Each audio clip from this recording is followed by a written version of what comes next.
You're listening to the Justin Beahm Radio Hour.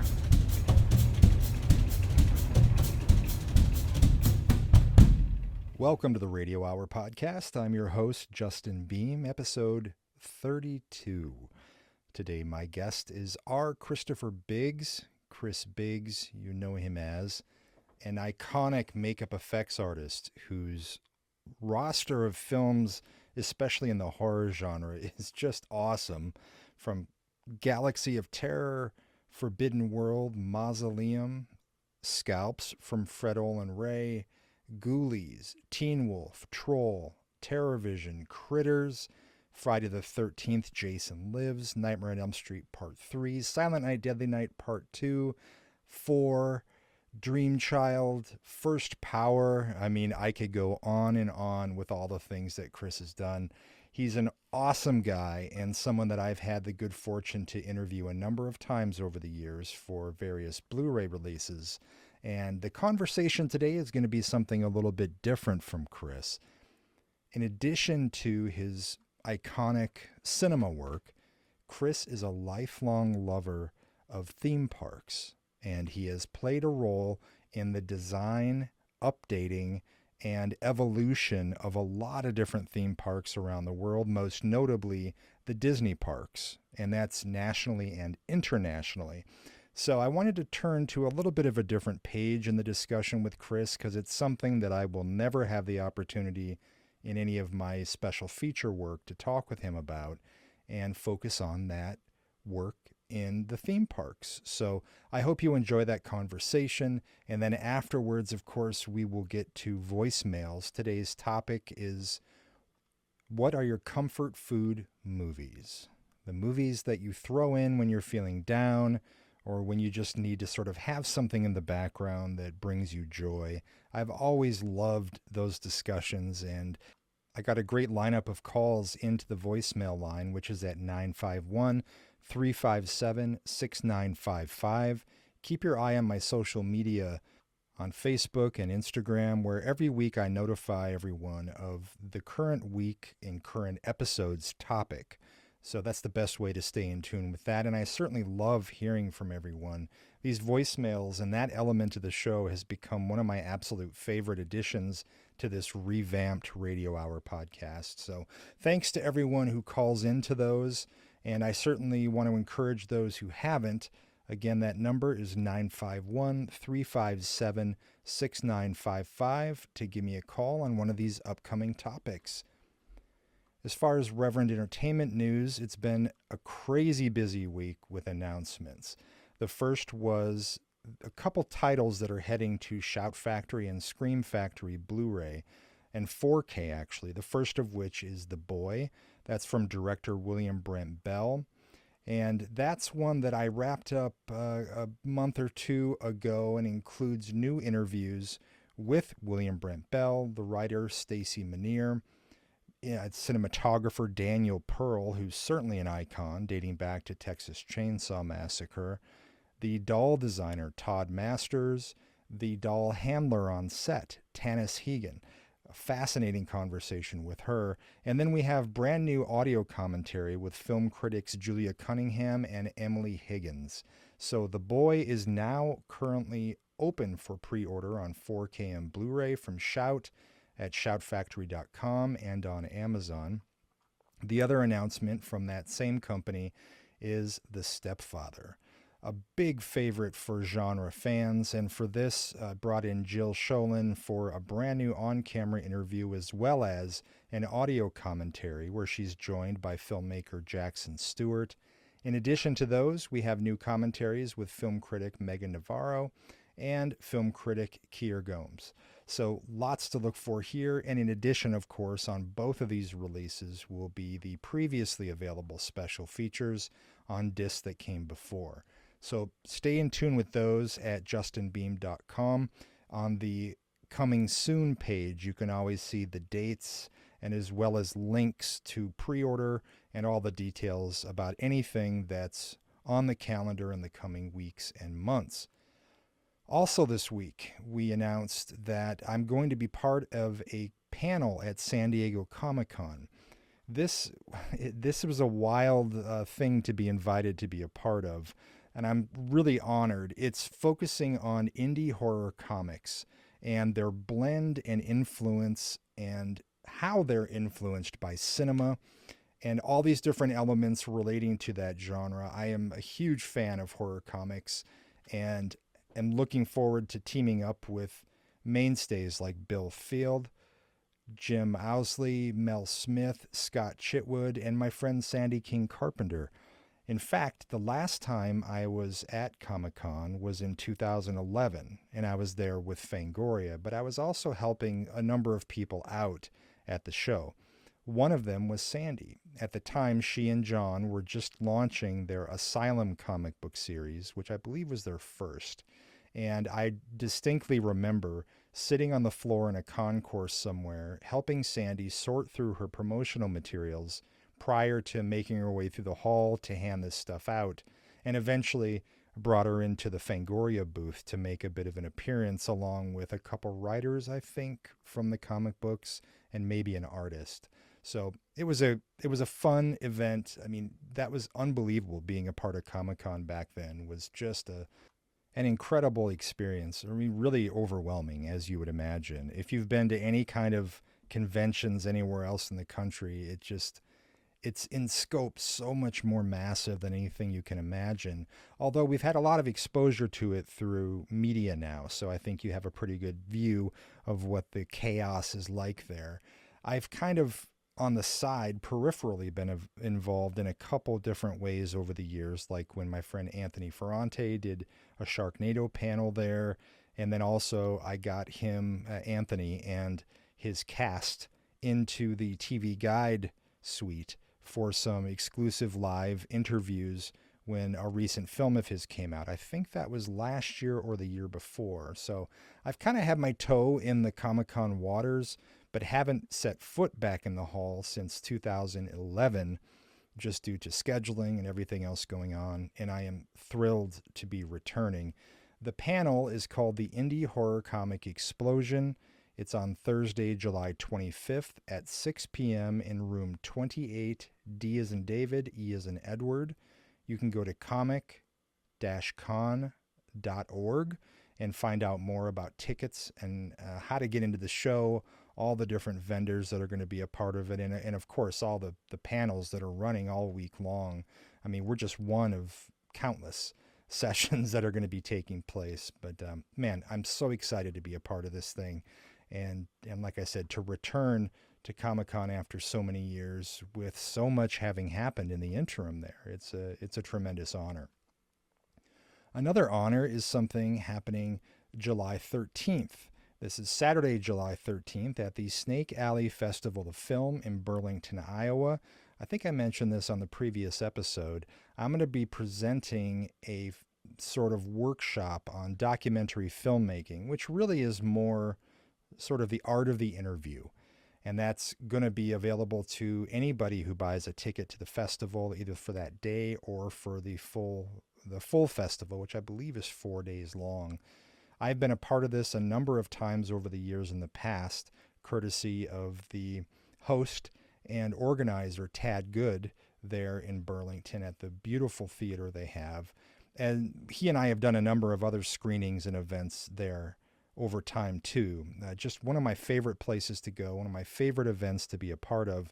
And this is an international festival that's going to offer the opportunity to see truly independent, fresh, new voices in just about every genre you can imagine: documentary, science fiction, animation, music videos, drama, sci-fi, horror. I mean, it's all there, and he gets just an outstanding lineup of films every year. It just keeps getting better and better.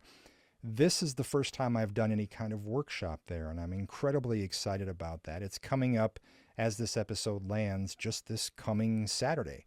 So if you have a chance to get to Burlington, Iowa, that's on July 13th at 1 p.m. And I'm going to be sharing stories from my years working in the documentary and special feature realm. I'm going to share some tips and tricks and a lot of fun. So check it out at burlingtoncapitaltheater.com And there you can find ticket information, the full schedule, how Tad has all the different film blocks mapped out, and of course, my documentary workshop that'll be a part of the event. All of this can be found at justinbeam.com in terms of upcoming releases. As I mentioned, also, I created an events page where you can get quick links to information on the Comic Con panel, the documentary workshop, and anything else that's coming up. The other titles that are on the way here, as I'd mentioned before, are Bringing Out the Dead on 4K and Blu ray from Paramount, which lands September 17th. Pre orders are open on that. Death to Smoochie is on its way from Shout Factory on August 20th. That's just a few days after Arrow releases their Clash and Wrath of the Titans 4K and Blu ray set, and I'm a part of that one too. And we just talked about The Boy and Stepfather. Spiral from Ronin Flicks lands September 10th. Pre orders are open there. And if you subscribe to the mailing list when you land on my website, it'll shoot you an email every time I put a new post up, which again is just news relating to me, my company. It's not any kind of overwhelming presence in your inbox. I certainly try to be aware and courteous of your time and your attention, so you're just going to get the news when it lands. So I really appreciate that, as well as with this show. If you would, whatever platform you are listening on, leave a review. That would mean the world, because that goes a long way toward my goals of eventually bringing advertisers back to the show. But I need to prove some things first before I can reach out to folks about coming on board for that kind of thing. And as much as I appreciate all the listens, I really do also appreciate the ratings that you leave in the various apps and streaming platforms and websites. So if you ever have any questions about the show, hit me up through my website. Again, justinbeam.com. I would love to hear from you. And also feel free to reach out on social media, where I'm always available. Then just search for my name anywhere you happen to be connected. And I do hope you enjoy this really enlightening conversation with Chris Biggs today. A fascinating guy, and this is a side of our sort of collective world relating to amusement parks that you just don't hear very much about. And I'm thrilled with how Chris was willing to lift the curtain on all the work that he's done and a lot of the internal sort of machinery, especially relating to Disney and their parks, that he sheds light on here. So hope you like it, and we will talk to you on the other side with voicemails and some follow-up. Chris, thank you so much for coming on the show. You and I have chatted a number of times in the past for various special features and physical releases, but I'm thrilled to discuss something completely different this time around. So thank you for coming on. Oh, you're very welcome. Very, very, very, very welcome. What we're talking about today is your work in the theme park realm. Everyone is familiar with all of your special effects work in various films, but this side of things is so fascinating because we don't get a lot of sort of lifting the veil on what happens at theme parks and how the magic happens. So Yeah, let's actually, I have a license plate that says I work at WDI, where we make the magic. no, that's great. Yeah, yeah. So Well, I used to work there. I don't work there anymore, but I worked there for 20 years. So, okay, let's turn back the clock though a little bit here. okay. When you were a kid, and tell me about when your first or early experiences at theme parks kind of informed your interest in that realm. Well, I mean, growing up in California, we went to Disneyland twice a year. I mean, my birthday and my sister's birthday always, and then once every 2 or 3 years, we'd go for Christmas. So it'd be 2 or 3 times a year we'd go, and I always loved it. And when Pirates of the Caribbean opened, I was like, "Oh my God!" That was so cool. And I mean, and then the Haunted Mansion, and then the all the Tiki Room. I mean, it influenced my tastes and things a little. I've got a huge tiki bar out in the garage that I've built with my friends over the years, and I'm actually in the process of building. The name of the bar is the Drunken Parrot. So I'm in the process of building a drunken parrot who'll be laying in a big bottle of empty rum bottles and cursing and saying the nastiest things to you possible. So and it's going to be a small animatronic figure. I got myself a 3D printer, and I thought, you know what, I could do an animatronic with this if I really put my mind to it. Oh, So I've been learning 3D printing and learning all that stuff. And it's a lot easier than doing that than making molds and casting shit and doing fiberglass. I hated fiberglass. It was the nastiest stuff. So, but back in the day when I was a child, Disneyland was, it was it. It was Disneyland and there was Knott's Berry Farm. That was pretty much it. Knott's Berry Farm is where you went for dinner and roamed around the park for a few hours before or after dinner, depending on your reservations. That was actually what turned out. That's what Walter Knott built it for, is because the chicken restaurant, they would get such huge lines that they'd have people waiting 2 and 3 hours to get in. And it's like it was the restaurant and boysenberry fields. And that was it. So he took some of the land and he bought Calico Ghost Town up in it's way in the hell up there. I don't exactly know where it's at, but it's in California. And he bought the property and then slowly but surely moved some of the structures down here until California said, hey, you can't do that anymore. It's a historical site. Okay. So he hired people who build stuff, and they built things that look sort of similar to it. And it was all just, you walk around a barn, you walk around, see a blacksmith, you walk around, see a woman milking a cow and stuff like that, like things that happened back in that day. And then it evolved into what it became eventually. But when we were kids, that was number 2 on the list. If we couldn't get to Disneyland, we went to Knott's Berry Farm, but the Disneyland was a big draw for me when I was a kid, and that was one of my dreams, was to work for Imagineering. I actually knew the name of the company, and it was WED Imagineering, unfortunately I never got to.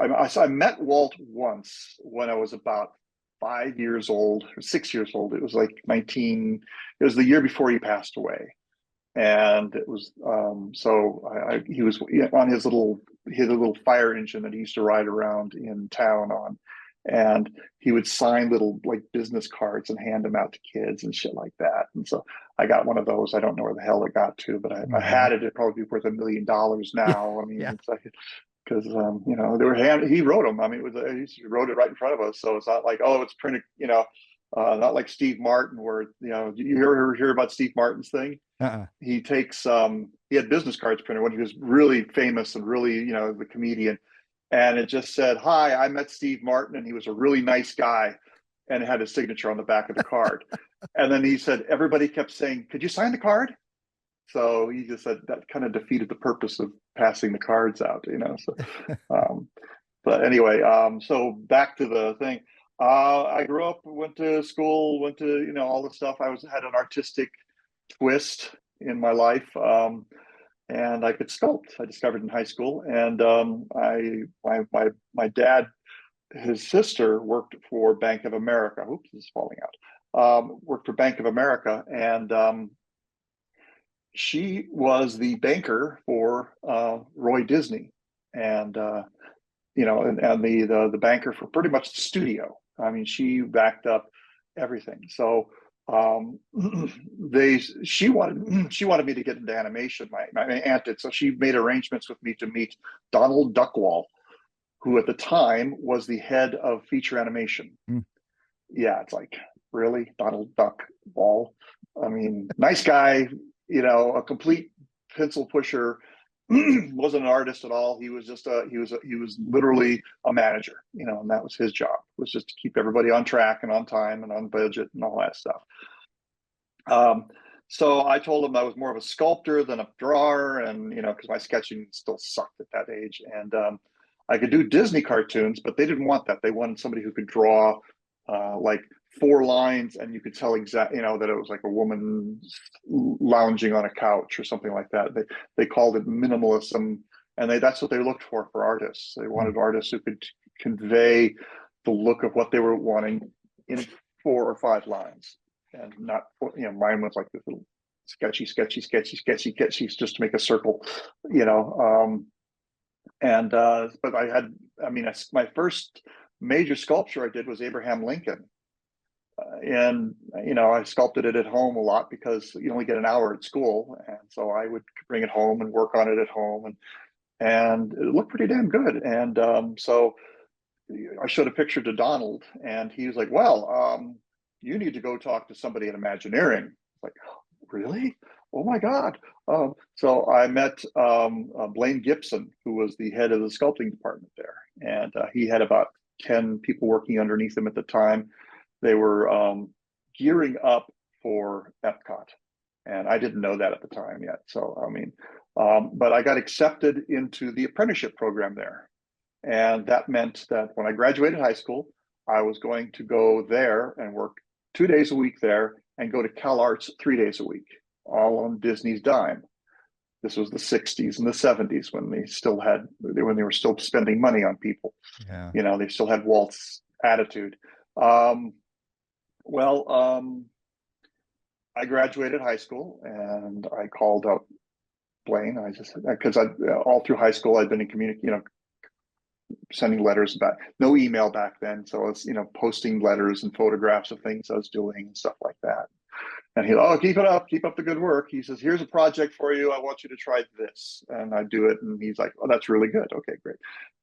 He's like, "I need you to do a full standing human figure." So I did a pirate, and he was like, "Oh my God, that's great." Anyway, it just went on and on like that for 4 years. And my senior year, I graduate, and I call him, like, I figured a couple of months, so I called him in July. I waited till July to call, and I said, "Hey, I'm out of high school now, and I'm ready to start the apprenticeship." And he said, "Oh, nobody called you?" I was like, "What do you mean?" He said, "Oh, they were supposed to contact you. They canceled the apprenticeship program because of Epcot. They're spending so much money on Epcot that they don't have the budget to spend anyplace else." So it was like, wah, wah, wah, wah, that kind of a thing. And I was devastated, really. The thing, though, is at the time I had been doing makeup for theater, and my sister's an opera singer, so we was always doing operas and doing stage plays for her and doing makeup for her for stage, and then of course Halloween and the usual stuff. So my sculpting talents went that direction, and I went to actually. But the thing was, is that my dad was like, "That's a little flaky business. You might want to get a solid, science background, or a solid, And so my first year of college was psychology, and that was fun. I, did some fun things there. Then the first year I was in school, Star Wars came out, and I'm like, "Oh, screw this noise. I'm going for that. That's just too bitching. It's too good for its own good." So that's the way I went. And then I was trying to find a place to get a job at, and all the makeup effects shops were kind of like, "Oh, we've got our people. We're good. We're good. We don't need any trainees," and stuff like that. And wasn't a trainee. I had a good, I had some abilities. I'd done a Planet of the Apes makeup. Ooh, gee, how original. I had done all sorts of, makeups on myself and on people. I did the Wizard of Oz for a theater. And then I went to a friend of mine and said, "Hey, there's a guy in Venice Beach.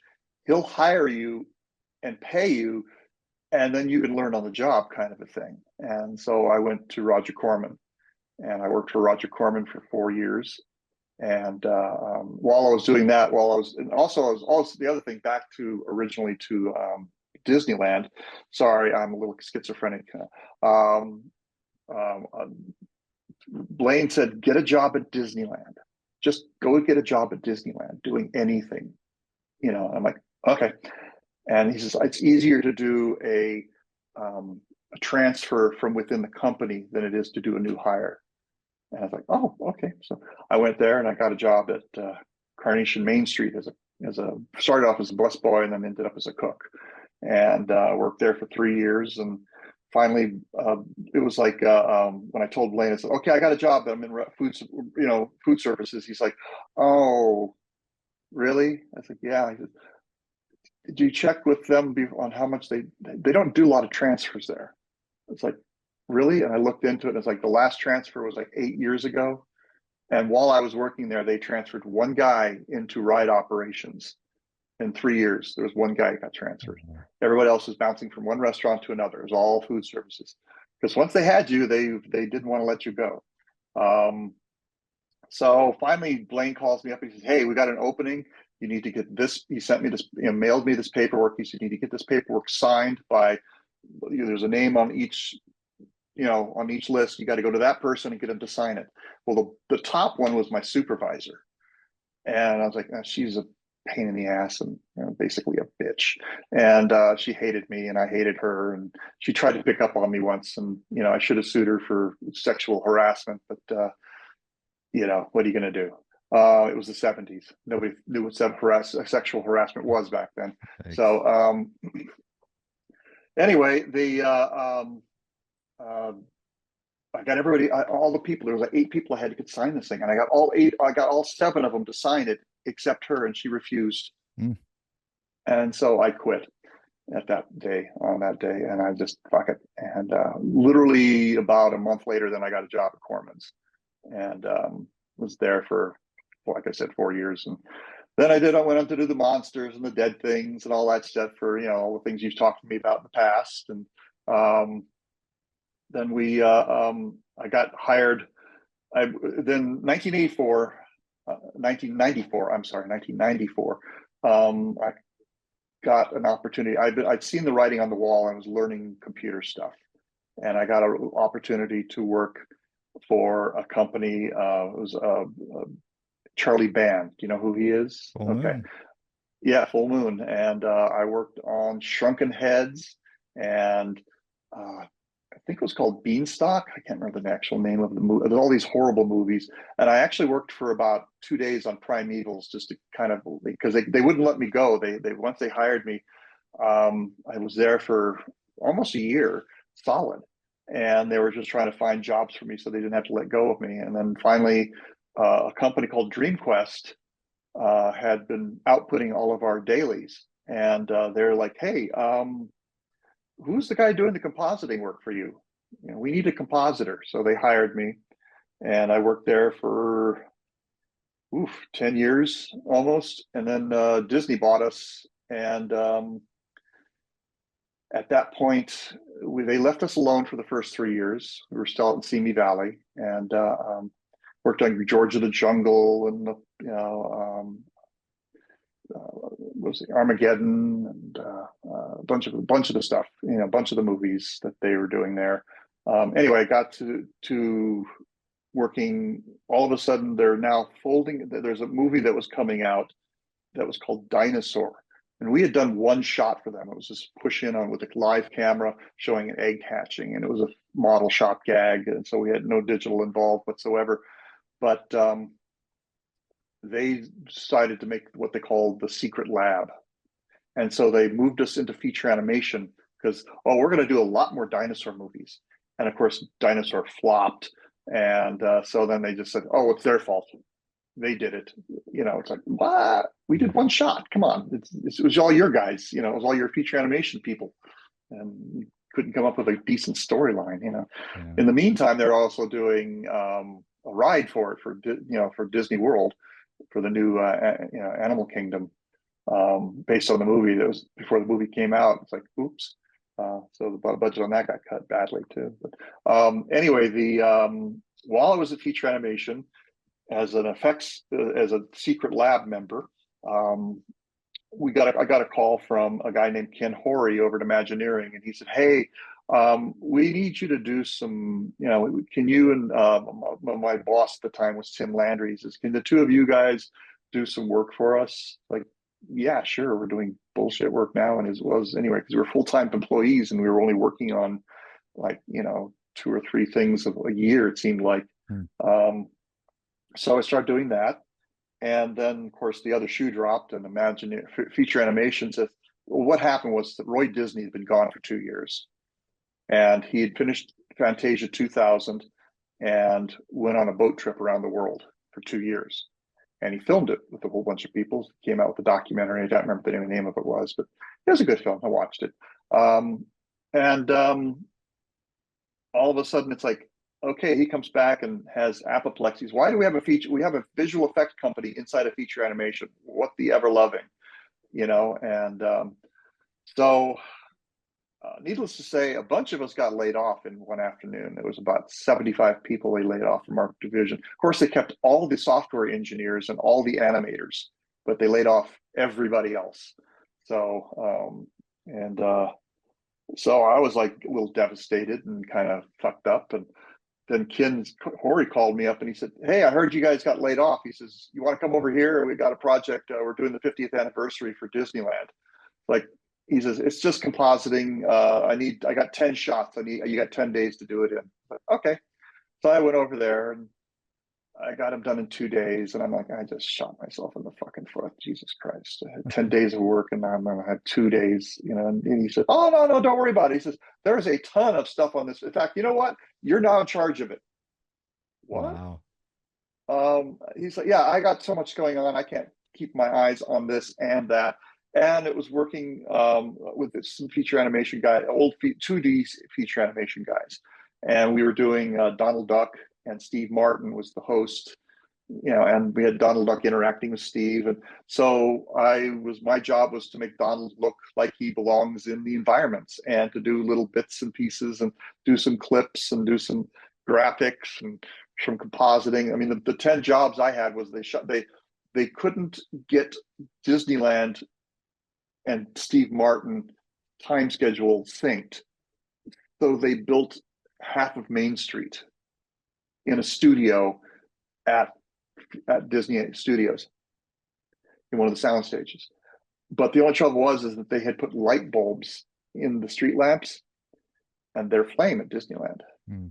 So I had to go in and paint out the light bulbs and comp in a fire flame thing. And that had balloons walking in front of them. And so it was like, and there was 10 shots. And so, like I said, I got those done in 2 days. And so I went on to working on the feature, the whole animated feature. Well, that wasn't full animation, but it was a lot of animation, a lot of old footage. I went through and it was like taking stuff from the 50s and the 60s and cleaning it up because it was on 16 millimeter and had been scaled up to high def and it looked like poo. So we got the original 16 millimeter film back and rescanned it at 16 millimeter res, and then went through using a computer program and scaled it up, which made it look a lot nicer than because it was just so grainy and it was just like, it was almost unwatchable. It was so nasty. So we did that. And then I recreated the opening, Tinkerbell opening for the Wonderful World of Color. They couldn't find, all they had was a kinescope of it. They had no footage of it, no film footage. So I went to the archives, which is luckily across the street from Imagineering. And I said, "Hey, you guys keep everything. You guys have the cells for the opening of the Tinkerbell opening for the Wonderful World of Color?" And they're like, "Yeah, we do. You want black and white or you want color?" "Oh, give me color." So I went to the studio, I went to the Disneyland that day, a couple of weeks later, and we arranged, and I had a photo shoot of the castle, and we rigged up lights on, off view, so that when the fireworks went off, we'd light this side and we'd light this side, and it was all just timed to the little video that I had from that I pulled down off of YouTube, which was a brand new thing at that time. So and that's all we had. It was it was a postage stamp video. It was like the size, because it was like back then YouTube was lower than standard def.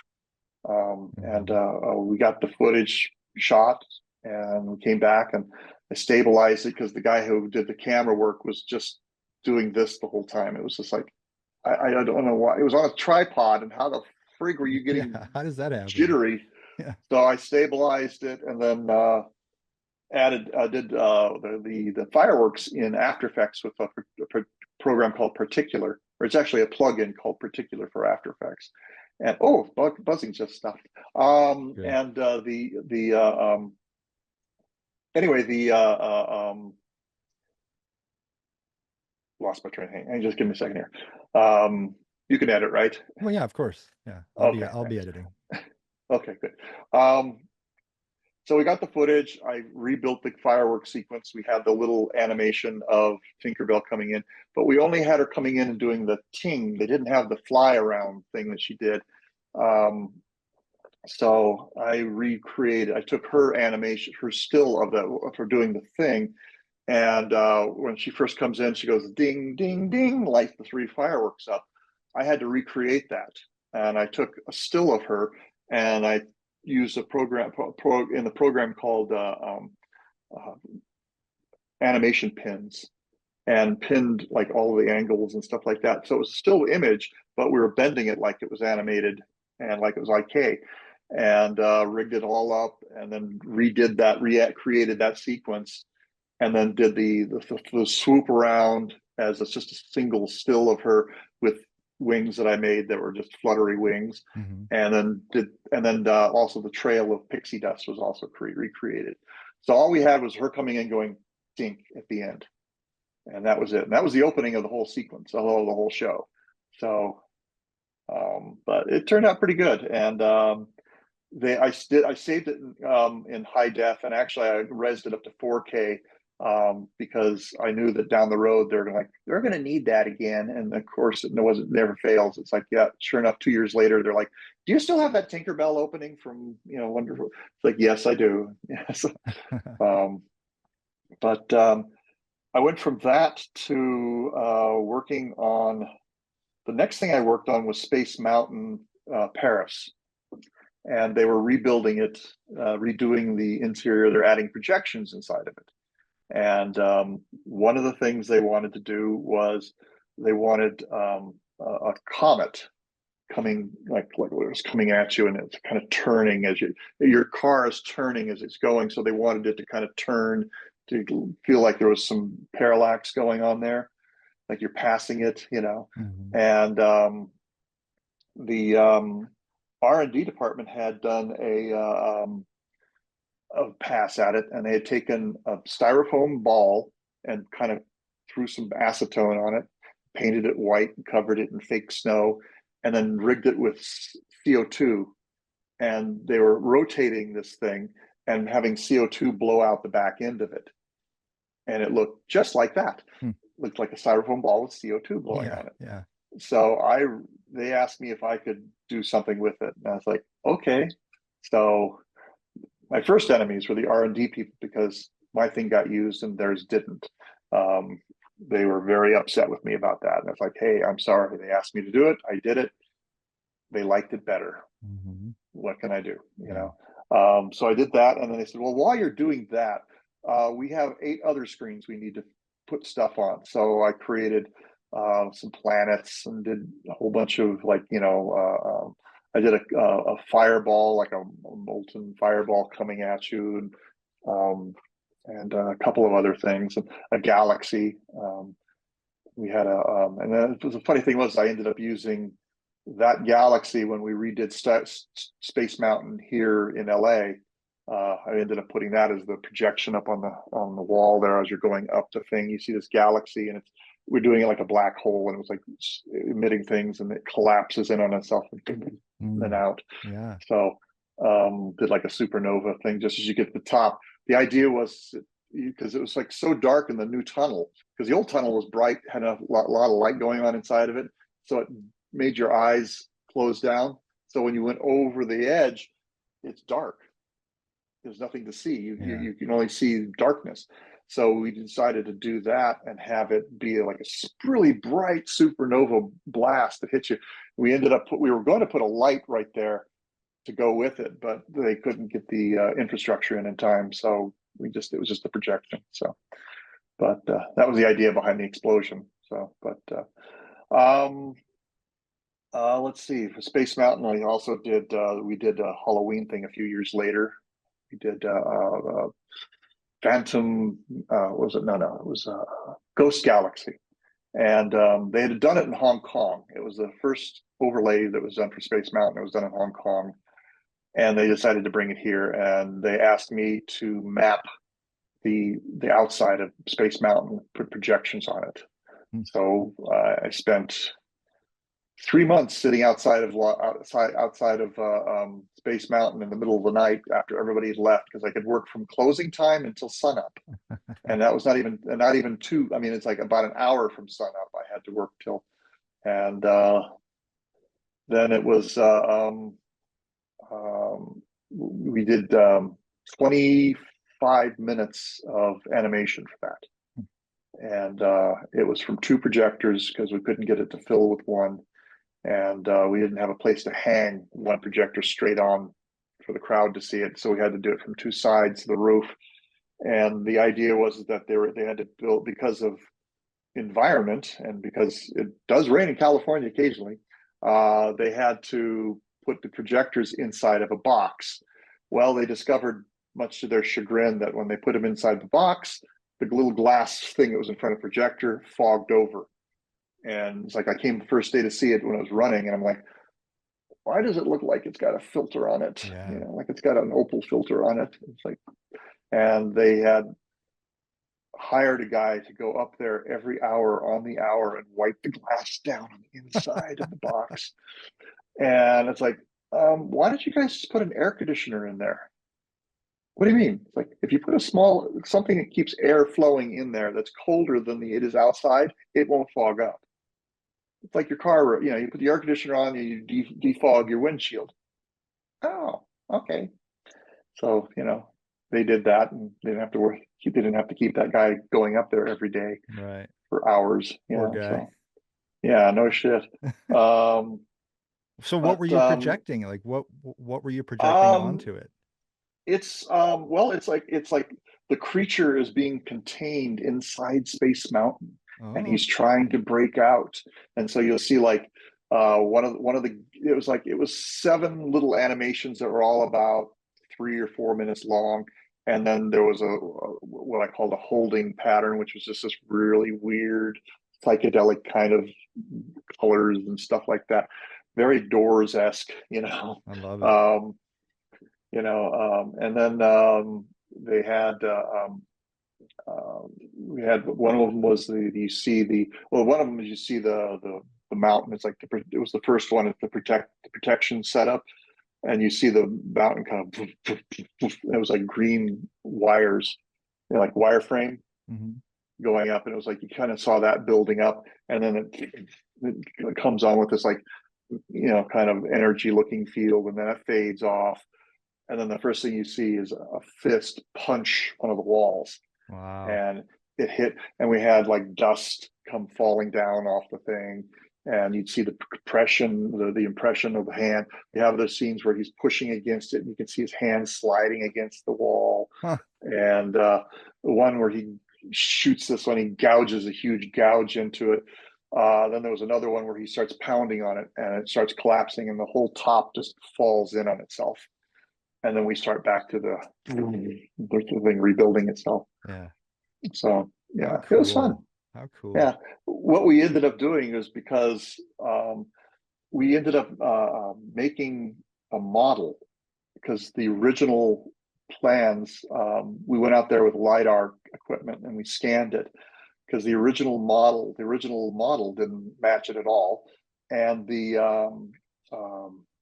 all the plans were completely bogus. We discovered that with the castle walkthrough, when we were doing Sleeping Beauty's castle walkthrough, that the blueprints are more of a guideline and less of a, you doing this, at least in the 60s and the early days. Now, of course, it's like it's all done on computer, and that they have all these parts that are being manufactured, and they have to fit exactly into a spot, so it's all down to a millimeter.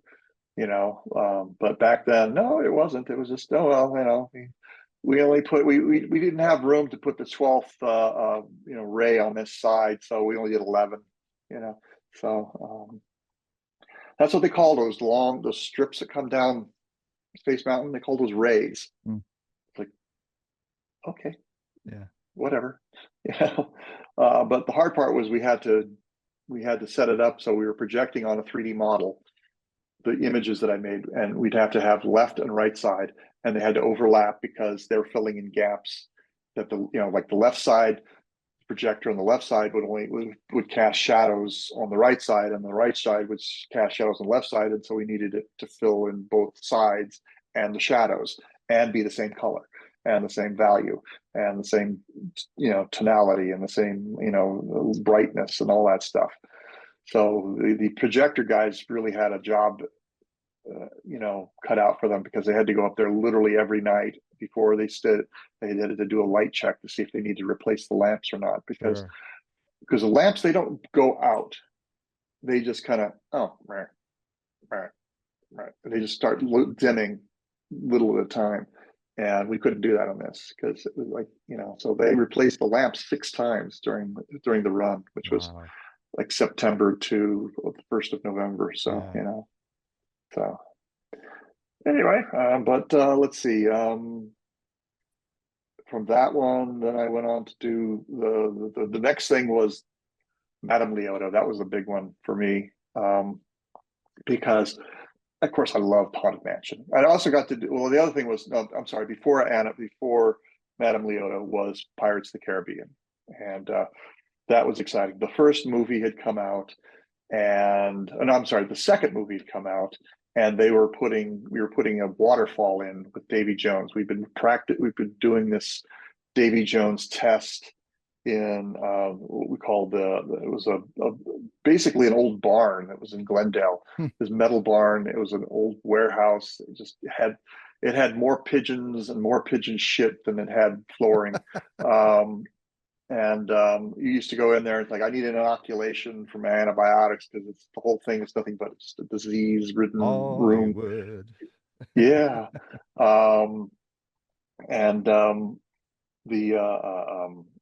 we set this thing up and use this what's called a mist curtain, and it's an amazing device because it breaks the water down to like absolute molecules. So it's like the finest vapor. You can hold your hand underneath it for 10 minutes and not get wet. Hmm. It was really weird. Of course, the floor looked wet because we were running for hours and Yeah. hours and hours.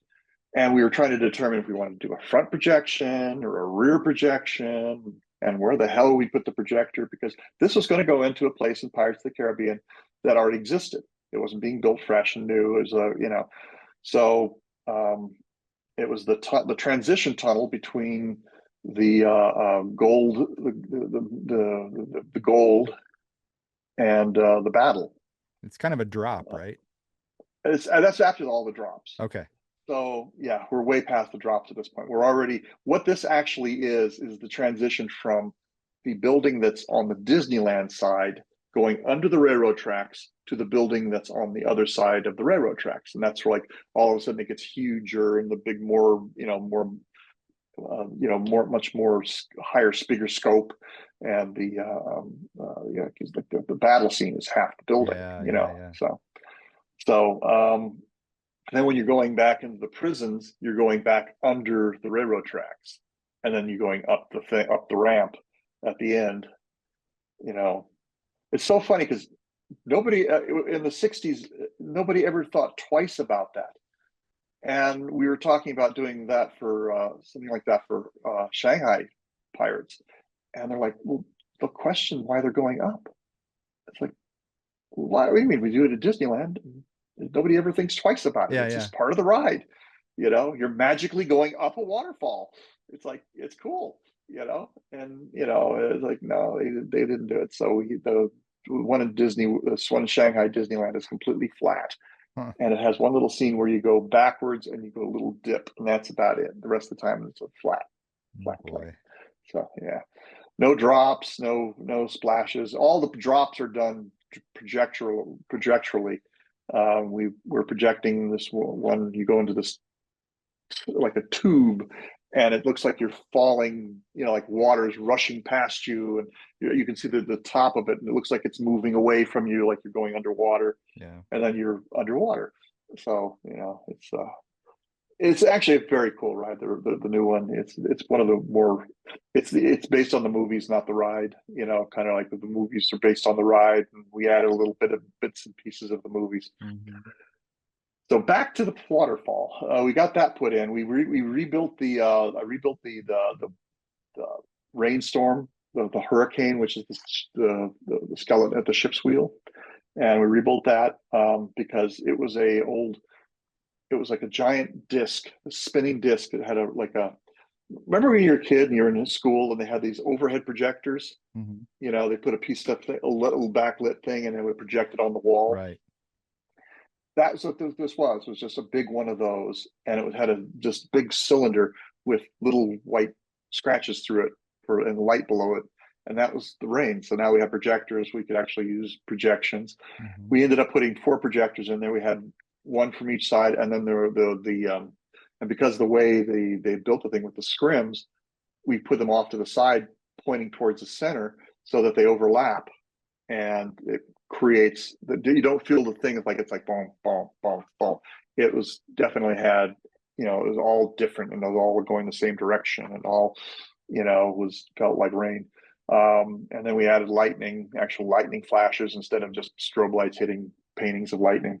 So, but then we redid the sky. So in the battle scene, so it's going into the moon's just starting to come out, and then it gets covered up because they didn't want to have anything with the moon showing the whole time because that turned them into skeletons. Because we had added Barbosa an animatronic of Barbosa to the ship, but the problem with the waterfall, back to that, sorry, I'm a little schizophrenic, like This I is said, great.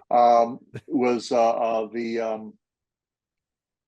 they're two different buildings run by two different air conditioning systems.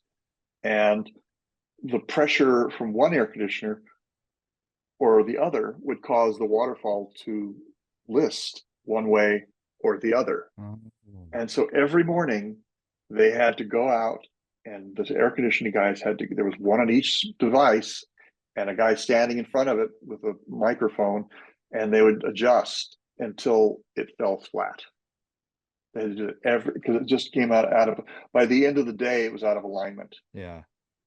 And so if you ever wanted, unfortunately, they took that out because of that air conditioning thing. They took that waterfall out of there, and they put in a cursed pirate. I was told. I haven't seen it. I've been on the ride since I left the company, but they added that after the fact because I guess the park was like going, "This is costing way too much for one gag." Yeah. So yeah, they're a little penny wise. You know what I mean? Sure. Um, but we did that. I did that there, and then I did it in Japan, at Tokyo, and then I did it in Florida, and so and then I did it in Paris, and Paris was weird because it's a completely different ride. Have you ever seen the Paris No. Pirates? No. It starts off, instead of it starting off with going flat and dropping down, you're hoisted up, and then they drop you into a flooded fort. It's like like the fort you're seeing that they're battling. Yeah. It's like you see this giant like waterfall. It's like they turned to water. They converted moved the river so that it fell into the fort and filled the fort with water. So Interesting. you're floating through that. There's like a little octopus at the beginning. It's like it was a horrible animatronic, but I was told they've redone it. It looks really good now. But we added there. It was more taking their effects and cleaning them up than it was adding the new Adding. stuff. They didn't want to add anything. They just wanted to swap out 16 millimeter projectors for video projectors. So I was taking media, cleaning it up from scans, going in, and then putting a projector and then mapping it. It was like shadows of stored fighters. We ended up putting one of those at Disneyland too, because it was like, why not? We're in here and we're already putting projectors everywhere. So we added an extra projector and put it on a wall in we're going from the battle into the town. You can see it up on the wall there. The um, so we did that. We did. There was about 6 gags we did for Pirates Paris, and then then I went home and I got approached about doing. This was the physical effects company guys said, "Hey, we want to redo Madame Leota." They had a version that R&D had come up with that was just it was horrible. I mean, they decided they wanted Madame Leota to float around the room. And now we're So talking about Haunted Mansion. Haunted Mansion. I'm sorry. Yeah. I'm jumping about. No, you're okay. Uh, Wasn't there something you did with Jack Sparrow too, though, on Pirates? Oh, that's well that yeah, that was the for the Shanghai Pirates of the Caribbean. There's a scene in the video in the ride where you come around and you see the skeleton at the ship's wheel, and all of a sudden it starts shimmering and it turns into Jack Sparrow standing there, and he's speaking to you in Cantonese, and it's very but if that was a Pepper's Ghost gag, physical effects rigged up, and it was brilliant because they couldn't afford to use a giant sheet of glass like they do for the Haunted Mansion. Is a giant sheet of glass. I mean, it's actually 3 sheets of glass, and they couldn't afford that for this because it was just too, and they were afraid that somebody would break it because they were exactly the sharpest tools in the box there, the maintenance people. So we came up with this way. They came up with this method of using mylar, which had been used for this productions. They were using this Gorillas show and the Michael Jackson hologram and all these different.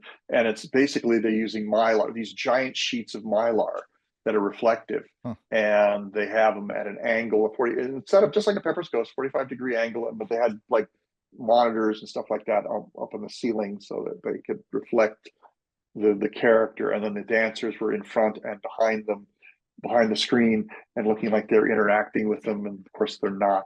So To give it depth. Yeah, give it like it's actually somebody standing there. So right. it was really well done. Actually, I saw one of the tests as an example, and they actually hired one of the guys from that to come in and figure out how to set it up. So because of the fact that they couldn't keep it as clean as they want to keep it, which was somebody dusting it like twice a day. Oh, you mean Um, literally clean? Yeah. Okay. they literally clean the damn shit off. We rigged up a thing where we made it, we ionized it, made it negative. Oh. It's a negative ionization on there. So the dirt comes at it and goes, fuck it. Huh. And it Interesting. floats away. It goes away from it. It won't land on it. And that was the other thing was they had this giant. We had a roll. It was like like 1,000 feet of this mylar, and it was the width of the shot. And so if the mylar got fucked up, they just had to cut the top, pull it down, pull a new sheet down, clamp it in, clamp it at the top, and then the top and the bottom clamp were the electrodes that ionized it. And you could get a shock off the thing if you touched it. It was like, damn, it was like static shock. Hmm. It was really bizarre, Hmm. but it kept the dirt off of it and it stayed clean that way, especially when we were Interesting. cleaning the building. So yeah, but All right, yeah, so we can go back to Haunted Mansion. That's where you were okay, prior to me interrupting. that's quite all right. So Haunted Mansion, we were tasked with creating a new Madame Leota. They wanted it to float around the room, but it wasn't the one that they created for R&D. Was they had 3 very large high def projectors projecting, and they had a computer controlling the position of the ball in space, so that it was like a tripod. It had 3 lines coming off it, and it was like on 3 feeding wires, so that it would keep it moving in exactly the same position every time. That way the projector would hit it and it would be lit by the projector. Trouble is it never really synced or worked properly. And when you finally saw it, her face was this big on, like, okay, imagine a HD screen is, about this big. Her head was about that big on it. Tiny, tiny. So it was soft and googey, and you could barely, it was like you couldn't make anything out.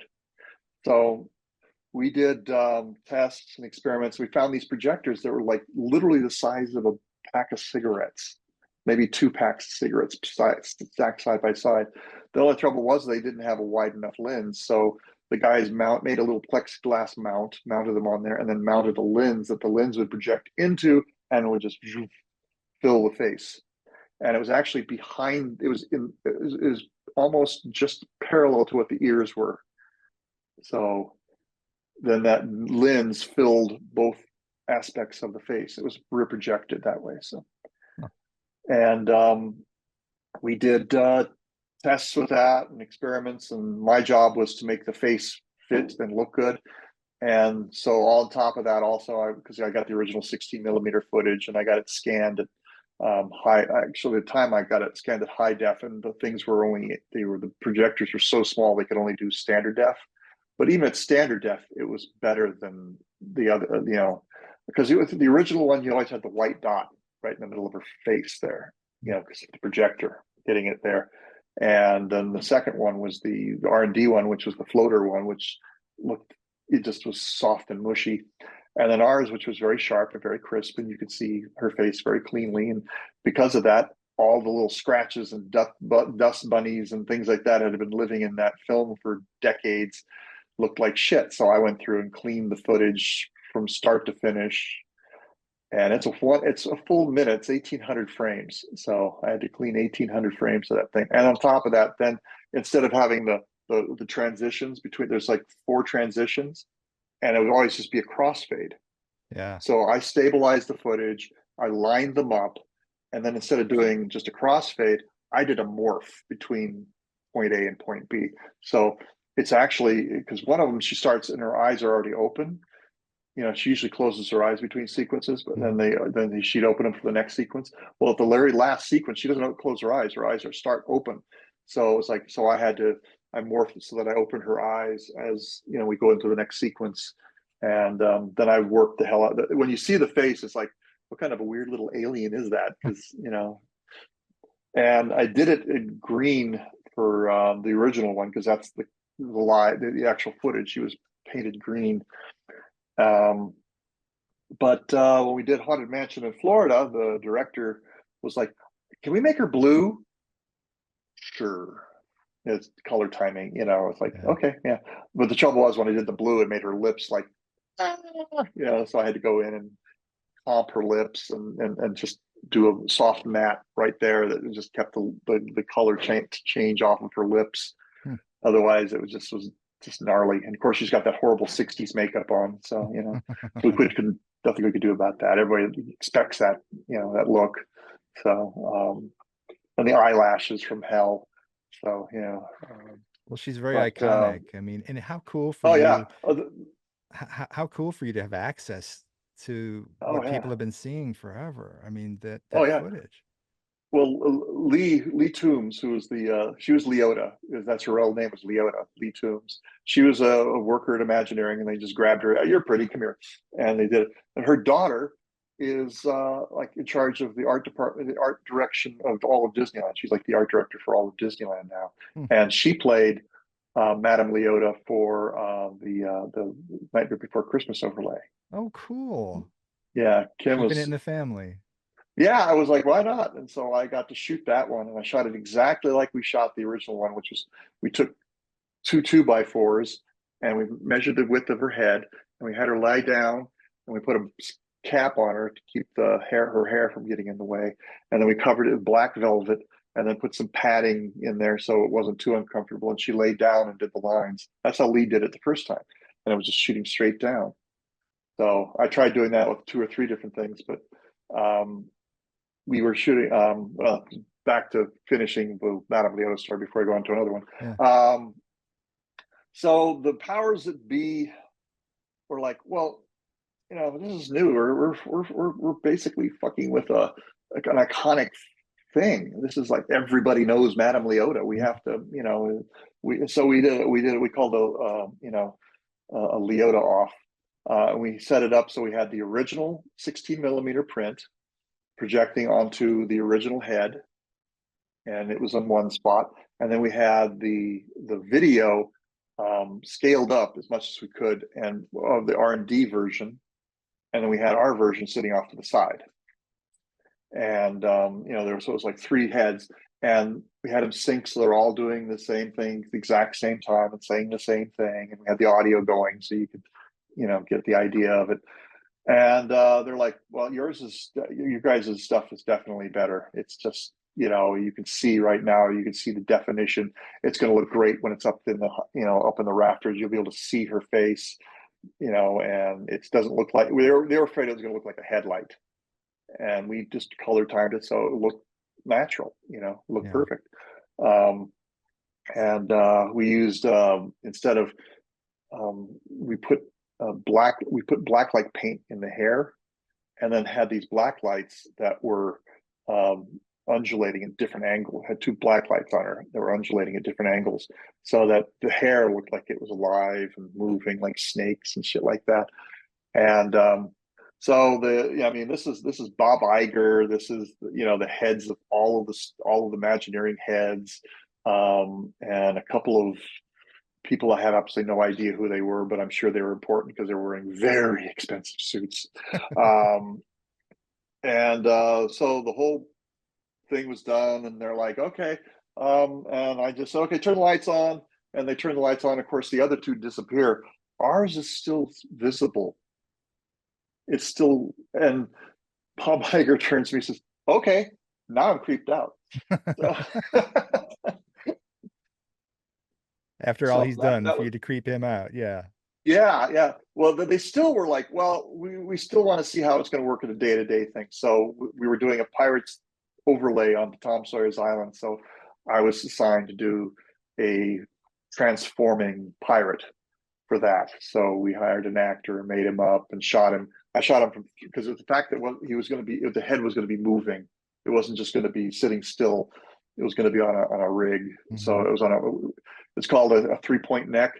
It's got two rods that go down, so you can do this, do this, do this, and then the whole rig sits on a rotation, so you can rotate it around. And the whole thing had to be built inside the head. It was all completely contained in the head, and they figured that way they could see, because we had all this wig to play with, and we could get away with murder, but this really made it. It was like the tightness of it. And so we proved that worked day out, day out, a day, and didn't get out of sync, and didn't get out of alignment, and shit like that. Because the one at the R&D one, man, they had to stop down about every 4 hours and reboot the system so that it would realign.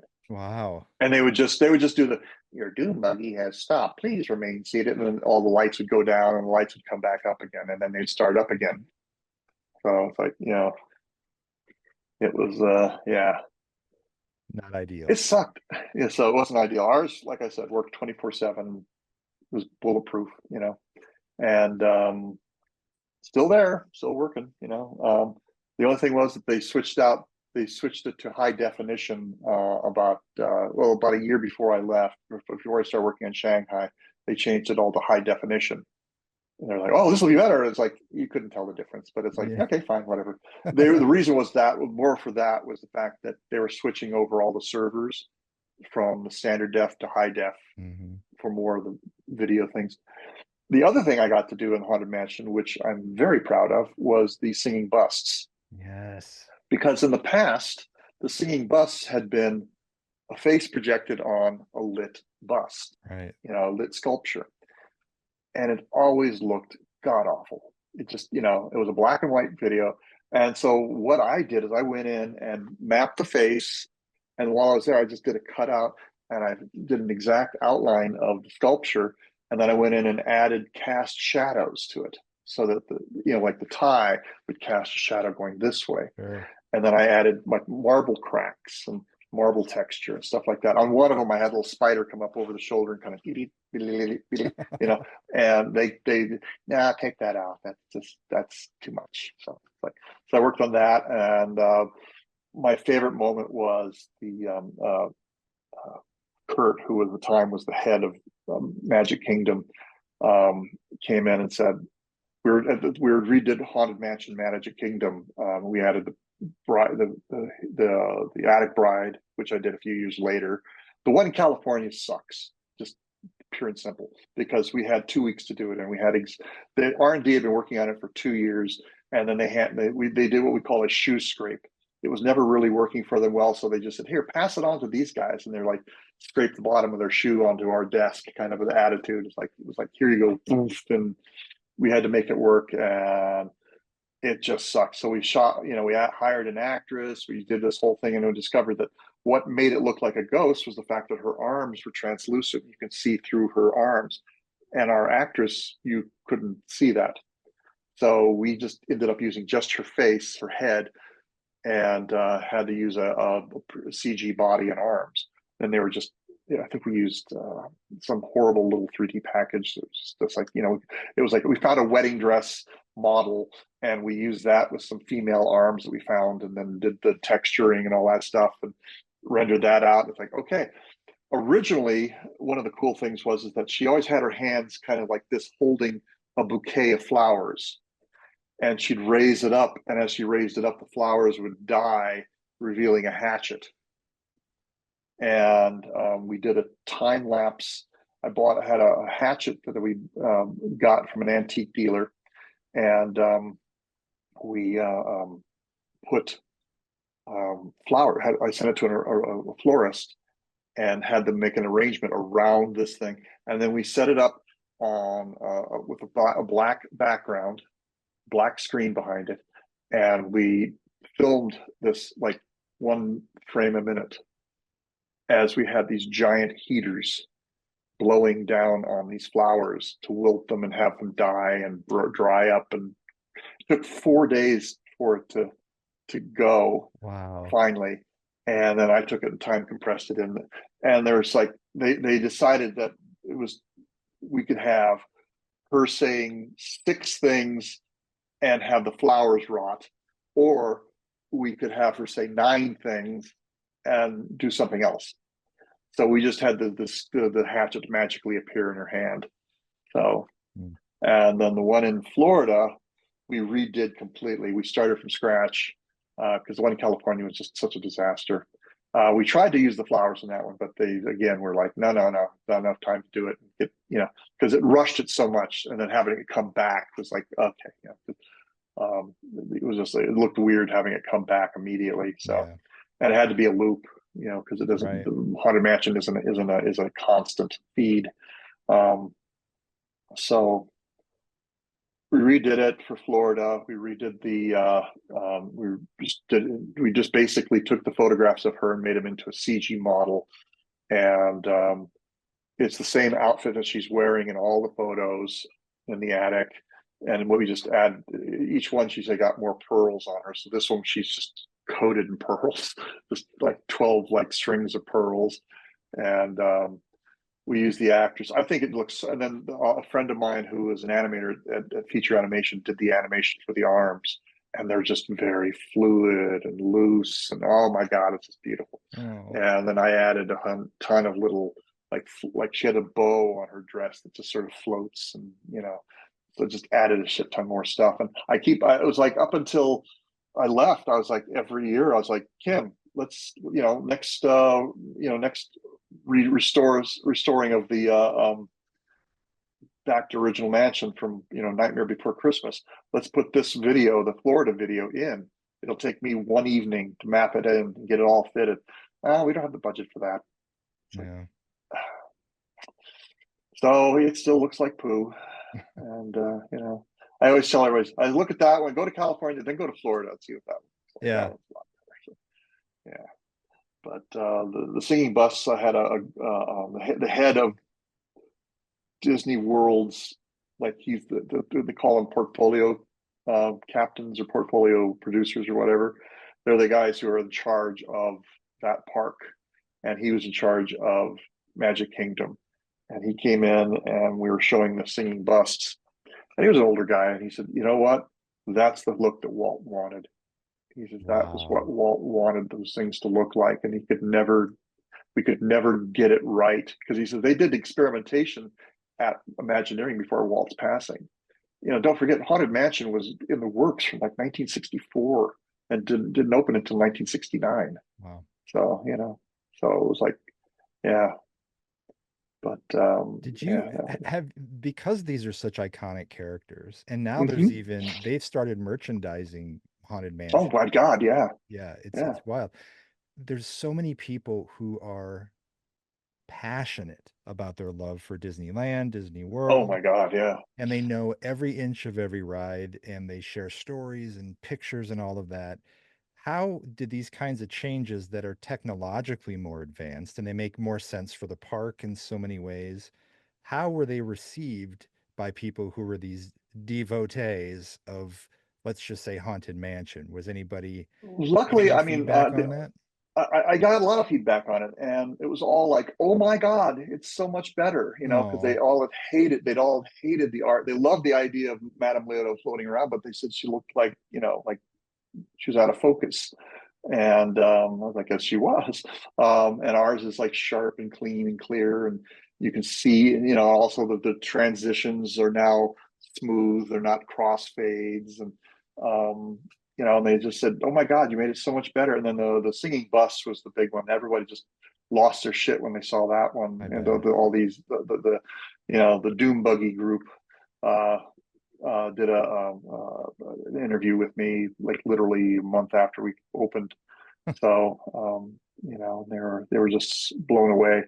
Um, the other thing we were trying to get him to do was in the Madame Leota room. There's all these projections, and they're all just these really weird amorphous white blob, blue green blobs and stuff like that. I said, let's make them into something. Let's turn them Yeah. into something cool.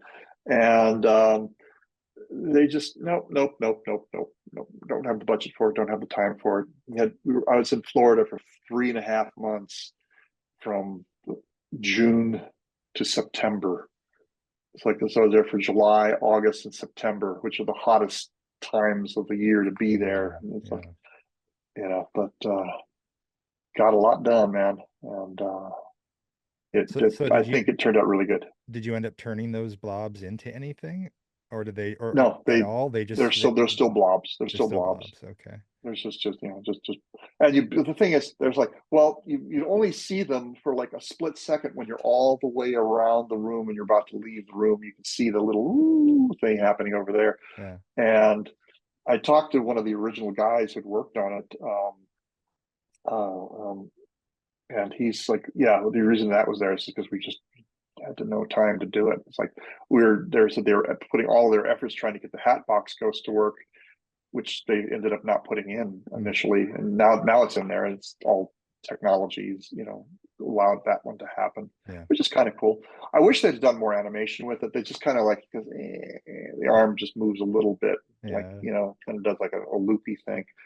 I was hoping that you could really have it like have it back and when the face transfer goes Oh and yeah. throws it right at your Jump out face, at. jump out at you a little bit, make it more of a boo, not if you'll also notice, it's like all the popping heads are almost all gone. They've taken them almost all out because parents were complaining. It scared my 2-year old. Why do you have a 2-year old Really? in the haunted mansion? Yeah. You know, you know, it's 90% silliness with a little bit of boo, Yeah. Yeah. Um, That's weird. I remember. they talked about taking the scream out of the stretching room at the end when you hear the Yeah. clunk clunk clunk, the dark. Uh-huh. They were talking about taking that out. And in Florida, they put in this really cool audio system that is three-dimensional sound, Mm, and it is trippy. You're standing there and you hear these voices, and you hear a voice pass by you, like wow. it's like and it's like I don't die, things like that, and that was the most expensive thing they actually did there for that one setup. I think cost like $1.5 million just for the speaker systems and the controller for it. But literally you can say, okay, this dot is an audio track, and you can just move it around the room however you want in the computer layout, and the speakers know how to adjust themselves so that sound, and you can have 20 of them all going at the same That's time. wild. It's freaking amazing. So So after so Haunted Mansion, Hmm. Where Well, where did you travel after from doing there? LA and California, or after doing California and Florida, Paris called and they said, our Madame Leota is broken. Can you fix it? And I'm like, okay, I'll take a look at it. Now, theirs is a completely different system. It was a rear projected head already. It had been since day one at Phantom Manor. And it was, what it was is that they had an optical fiber bundle. They had it project like a projector projecting onto a lens that focused all of this onto this bundle. It was about an inch, maybe 2 inches around, and that was just the face. And then it went up into the table because the table was doing this weavy, windy thing. And when we finally got it to the top, then there's this little prism that took that optical fiber bundle and then projected it onto the rear projected head. Hmm. The trouble was is that the prism was cracked. That's when I finally got it to the point where I was working on it and I was trying to time it. And well, it's got this really weird dark spot over here. Why don't get that out of there if you can? It's like, okay, sure.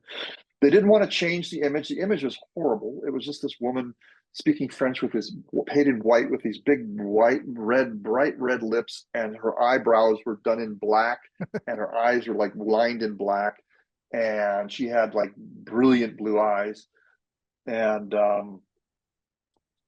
so I took the video footage, I cleaned it up in LA, and then I brought it to Paris with me. And it was the dead of winter, so it's like snowing there constantly. One of the coolest things I've ever seen, though, was a castle with snow on it. Oof. That was bitching, you know. And the Paris castle, the Paris park is one of the best parks. I'd say it's Disney Seas is number one, and then Paris is number two. Hmm. So yeah, but The so we prism, did. the prism though. So did you just end up having to replace it? Yeah, that's what we got the optical guys, the projector guys there, and there was only one problem. The company that manufactured them went out of business like 20 years earlier, Oh no. and they were based in Germany.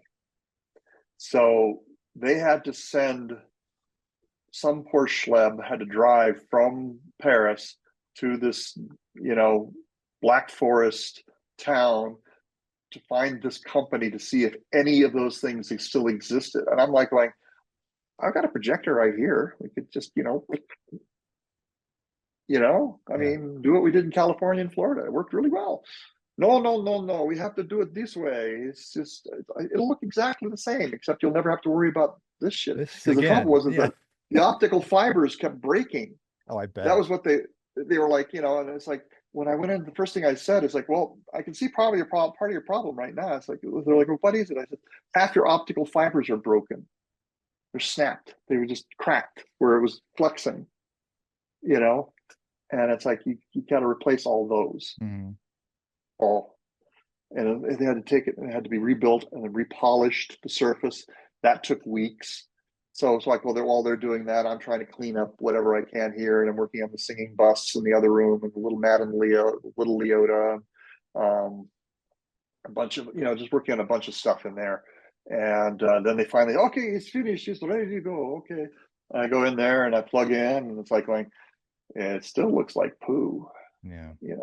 It's like you got this thing going across the face, and it's like, yeah, that's not going to go away. That's not in the media. It's in the media. I can see it. It's like, here's the media on my screen on my laptop. It's not Where in is it there. there? It's Yeah. not in there. You know, he said, can you brighten it up? I was like, she's white. I can't go any brighter than white. Yeah. So, um, and we ended up brightening it up as much as we could. And then they got the lens. They finally got the prism. They flew me home and then flew me back. It was that long of a time. And then they got the prism. They got it all installed. They brought Phantom Manor back up. And Phantom Manor is a weird. Have you ever seen the play? There's all sorts of videos online you can Right. watch. Instead of going into a graveyard, you go into this like ghost town that's like washed out, and all these. And instead of having translucent ghosts, they were all rubber with painted like day glow colors and Whoa. with black lights projecting on them, and they just look like a lot of them are just like mannequins. They're just like It's like, oh my God, it's just so weird. And Oh, yeah, Paris. yeah, they took all the, and they also took all the humor out of it. They tried to make it scarier. They Oh, wanted the parent, they want, they said, oh, no children, no children. See? And so they have the bride has actually got this giant room. It's not an attic, it's this giant bedroom you go into. There's this heart-shaped mirror, and you see her sitting in front of the mirror, and she looks beautiful, and she turns around and she's this corpse, hmm. you know. And Interesting changes. yeah, it was a completely different concept. And yeah, the the team that worked on that one, that was a big fail in my book for that one. Paris, the rest of, I mean, the exteriors of Paris are amazing. The castle is one of the most beautiful castles in all of the parks.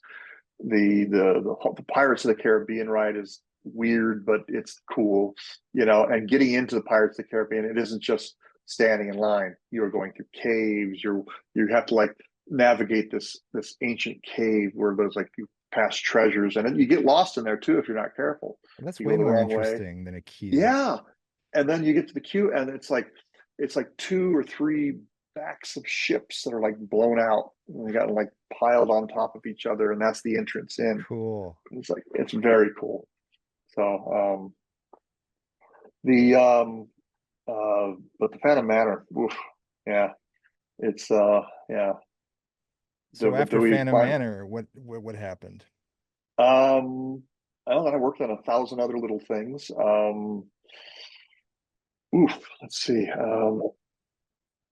I worked on a lot of little bitty projects, a bunch of stuff. Did a whole shit ton of stuff in Paris, and the second trip out was like, here, finish all this stuff, and then do it when you're doing Madam, when you're finishing Madame Leota. I Huh. was like, okay, it was all for the studio. I was rebuilding um, animation stuff for. They turned one of the rides into an interactive Stitch thing, and they needed a 1 hour video. No, not I'm sorry, not a 1 hour video. They originally said they wanted an hour, so I was like, oh, rendering that out is going to be a nightmare. But they needed a countdown. They needed like it had to be 20 minutes, I think, was what the thing was, because the show was like 20 minutes, and it was a countdown for the people to watch. And they didn't want just so I had these planets come from nothing and fly by one every minute or so. Hmm. So I had to do 20 planets that flew by, and they had a little spaceship going, kind of in front of the screen. Um, and it had to look like one of those Lilo and Stitch, spaceships. Sure. And yeah, feature animation was really great about getting me all the designs for that, and I just did a 3D model of it, and it was fun. So but I mean, oof, let's see. There was the Sleeping Beauty Castle walkthrough at Disneyland. That was a big one. That was they had closed it down for a couple of decades because they got busted by the what the hell they call themselves, it's the handicap thing Oh where yeah, for not meeting there's the handicap regulations. rules. Yeah, and they couldn't open it again until they fixed that. Well, we when we did Nemo subs, we fixed that because again, you couldn't get a wheelchair inside of the submarine. So what we did is we had a little room where we videotaped the whole show, and we added extra animation to it, and we had Pixar do all sorts of fun little things for it Hmm. that were better. I mean, it's actually a better ride than the submarine ride, other than you're underwater and you're actually seeing the real thing. But the video is far better if you're like, and it was done in such a way where they push the wheelchair right up to the little window, and they're looking through the little window just like you would if you were on the submarine, and it could hold three people. And it turned out really good, and we're like, hey. And so this one Imagineer guy developed a video of the walkthrough, just kind of we called it a fly through, and it would stop at each window, and it was all done in CG, and it was all done from the original Ivan Earl stuff. Hmm. And they were like, well, we could do this like we did have a little video, and they did it as kind of a semi dome screen, and they warped it so it was like you could sit in the center and you just feel like you're Immersive. completely immersed in it. Yeah. So that worked out really well, and we were able to redo castle walkthrough, but we did it all Ivan Earl, and I did a shit ton of projections on that. My favorite though is the dragon. It's on my reel, and have you seen my reel, right? I'm Yeah. sure you have. Yep. Yeah, yeah. The dragon gag that's in there, that was part of that, Hmm. and that was done again with the stills and using the pin tools and stuff like that in After Effects of animating it that way. So cool. I had Tony Baxter come up, who was in charge of the project, and he's like, I don't know what we're going to say to feature animation because yours looks better than theirs did because it's smoother. And we did it as a Pepper's Ghost, and it was the first time working with Pepper's Ghost where it was monitors and not projections or not physical things Oh, that I could remember.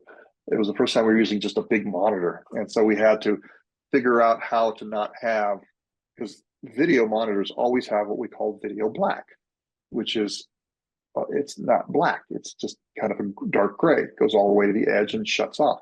yeah. But we didn't want to have it like, no matter what we did, they thought, well, we could put a soft frame on it. So what I thought was like, why don't we do a gradient fade on it? And I said, let's get some neutral density filter, ND filter. Hmm. And I said, we need like a half, a quarter, a full, and a two. And we started with the two, and I did a soft kind of wavy line on that edge. And then I did, all the way around it. Then I did a little bit bigger with the one, and a little bit bigger with the two, with the quarter. I did like a 3/4, and a little bit bigger with the half, a little bit with the quarter. And when you look at it in the glass, you don't see the hard.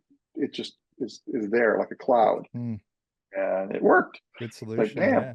So yeah, so they used that a lot after that. The projection guys were like, "How'd you do that?" It's like it's ND filter, ND. So Yeah. Old tricks. how'd you know to do that? It's like because I come from theater, Yep. you know. So and movies, and it's like half of my shit we tried to hide as much as we could with as much filter possible, on the lights, and couldn't use Venetian blinds every time. Yeah. So yeah. I was obsessed with 20,000 Leagues Under the Sea. That was my favorite ride when we went to Disney when I was a kid, and it was kind of sad when that transitioned over. Oh, in Florida, Yeah. yeah, it's gone now. I mean, it's all they it's it's kind of funny. I was working on the new Fantasyland there. We worked on the Mermaid ride. I worked on the Mermaid ride first in California, Hmm. and then I was sent to Florida to work on that. The Tales with Belle, and then the Be Our Guest dinner hall. And we had it snowing for the dinner hall, and they also had the dying rose slowly rotating in a glass case, and that was all projection mapping. And you just see the petals falling off. Petal falls off, and it hits the ground and Hmm. dissipates. And so we did 3 petals falling, and just had it do a complete loop, and it looks great. You can't tell. You can stand there for half hour, like, how the hell are they doing that? Because the projectors are all underneath it, and it's all using weird mirrors and stuff like that. So you can see all the way around it. Yeah. So then the back wall, we had 8 projectors filling the screen, this giant screen, and it was just snowing. And I was like, that's boring. So I had about every 2 or 3 minutes, I had a little like flurry go through, a little gust of wind to hit it and kind of blow from one window to the next. And that was kind of fun. But Mermaid, well, while they were building the construction, we went out to look at they had done all the models and all that stuff out there. They hadn't bothered doing them here, because it was going to be a Florida project from day one. So that's when they were starting to try to do Imagineering in Florida. Oh. And so they sent out a whole bunch of model makers and everything. So we're there to look at the models and look at the stuff like, okay, this is similar to what we have in California for Mermaid. And okay, I see what's going to happen here. It was just the projectors were like, trouble was the projectors for the snow thing were like this. And it's like when you have stuff like that, it goes from streaks to dots as it goes to the bottom. So what I had to do is compress the snow so that as it got up, it got smaller and thinner and thinner and flatter and flatter and flatter and flatter and flatter until it was like a single pixel. And then it would look like snow falling. So it'd match. But Yeah, just because the angles and stuff like that kills you, sometimes. Sure. Um, but they were digging up the ground, and they would took us out and said, "This is where it's going to be at." And they had all boxed off and completely blocked off, and they built a little fake front, a little castle. They left that in actually. It was like a little piece of the castle that was supposed to be, oh, this is going to be the back wall of the castle, and they built this little structure there, and then they decided, hey, look, it works. Let's leave it there. So, but that was the back wall, the work wall, the construction wall, and they're digging stuff up, and sure enough, there's fucking submarines in there. They buried them. They didn't bother. They just buried the ride. They just knocked What? down the building and buried the ride. Yeah, they just took the submarines were just knocked off the track, laying on their sides, and they filled it with dirt.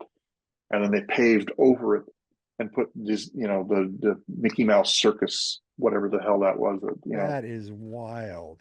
Yeah. And I'm like going, what are you guys going to do with those submarines? Yeah. Um, you know, What did they do with them? they burned them, they ground them up. I don't know. I mean, it was one of the fun things about working in Imagineering was that when we were doing the Pirates overlay, they were bringing in Pirates of the Caribbean props and set pieces and boats and shit like that. And the guy from the art department there was like, "You're a pirate, aren't you?" I was like, "Yeah, I am." He's like, I got all this pirate stuff. You want it?" Sure. No way. So I rented a truck and came down and loaded it up, and so, Crazy. yeah. But It's they so they interesting that those subs they were buried. They they they kept killed the one of them. ride and buried it. Yeah, they literally, yeah. They kept one submarine. They have there's a warehouse in Ontario, California, and remember the warehouse at the end of Indiana Jones and the Ark, the Raiders of the Lost Ark. Oh yeah, yeah, with all the boxes and yeah, Yeah, they got a place like that, yeah. except it's not just boxes; it's racks, and you just like we were working on there for Ratatouille, and it was the only place that had a big enough place that we could put because these Ratatouille had these giant dome screens, and we were mapping those up, and they were just huge, and had to. The trouble was it had to be a stereo, so it had to have we had to have and we couldn't get one projector to fill the dome, so we're using multiple projectors. We've got to map them all and get them all to be perfectly lined up with their each left eye and the right eye grids lined up perfectly on each one, and then turn them on and run the animation to see if it. Yeah, it's like they did the same thing with the thing in Shanghai. It's 27 projectors for each dome Oh, they've got. Yeah, and it's like incredible. that's a nightmare because just the fact that each projector has its own light. The light bulbs have their own life. They don't Yeah. last long enough to, Hmm. So, but yeah, it's the funny thing was at the time I was thinking, why don't we use the LED stuff? LED. I'd seen it at a convention. I was like, going, it looks really good from about 10 feet away. You can't tell. I'm Hmm. like, oh no, no, no, we have to use projection. We got to have a screen. Oh, like, okay, yeah. So, So they uh, have one of the submarines in this warehouse. They saved yeah, one. and you go down there and there's like one of the original. You go down this warehouse ride and there's like a monorail, the original '60s monorail, Yeah. the '55, I mean monorail, and then the '60s monorail, and the one from Disney World, and they're on like three shelves, Huh. and it's a whole monorail. And then you go down there's a submarine from the original submarine ride, the gray ones, and then they painted them yellow, and they have one of those in there, and then they had the Nautilus one, and it's just like it was only Nautilus on the very tippy top. Yeah. And it's like, oh, that'd be so cool for the backyard. Have just that sitting in the backyard and having a Yeah. little pond around it, like a little puddle, a little pond, and just have it so you can, have friends over and watch movies on it or Oh something. I my don't know. So, gosh. How cool. yeah, it would have been neat, but they were like, nope, nope, nope, nope. Well, these all have to be taken. I think they hauled them to some scrapyard who crushed them or turned them into confetti or something. I don't know. They Sad. destroyed them to the point of no respect recognition. So Sad. yeah. Didn't you do something with Harry Potter at some point? We did some tests. Originally, Disney was bidding to do Harry Potter. They were talking to both Warner Brothers and J.K. Rowling about doing a Potterverse, a Harry Potter land, Hmm.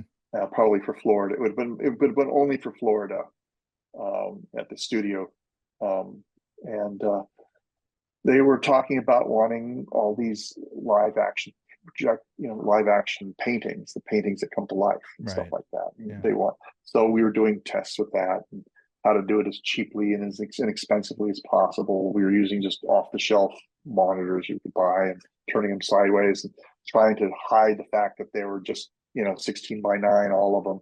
So we were like shortening, taking the frame and putting it in a box and then shortening the frame down so it's smaller, or taking two of them and making them wider, and then having like like something in the middle of it. We got these monitors that actually fit very closely together, um, and then we had a screen material that we put over that basically one of the guys in the art department had gone through with like a brush and just sort of painted it to look like a painting, and Hmm. that went over the top of it, over the top of the monitor, and looked great. That was the test. That's what we did. And when came time to actually, they when Disney put their offer forward, the JK was like, no, no, no, we don't want this to be part of the studio. We want it to be its own park. Uh yeah, no, that's not going to happen. So and they went to Universal, like, hey, and Universal's the same thing. It's like, we'll put a Harry Potter land in, but we can't. And I guess they realized at that point that okay. And yeah, then we hadn't gotten to you thinking of robotic arms for the ride vehicles yet. We'd been playing with those for at one point, the Circle Vision, the Carousel Theater in Tomorrowland, Hmm. it had Carousel of Progress and America Sings, and it had been sitting empty for 20 years. And they wanted to do something with it. So instead, all it had been being used for at this point was storage. So consumer products guys had taken it over and were storing extra, hats and lightsabers and shit like that in there. So, um, and so we were talking about turning it into an Incredibles ride, and we were talking about using these arms and having 6 arms, and you get into the little white cars that were in the first movie.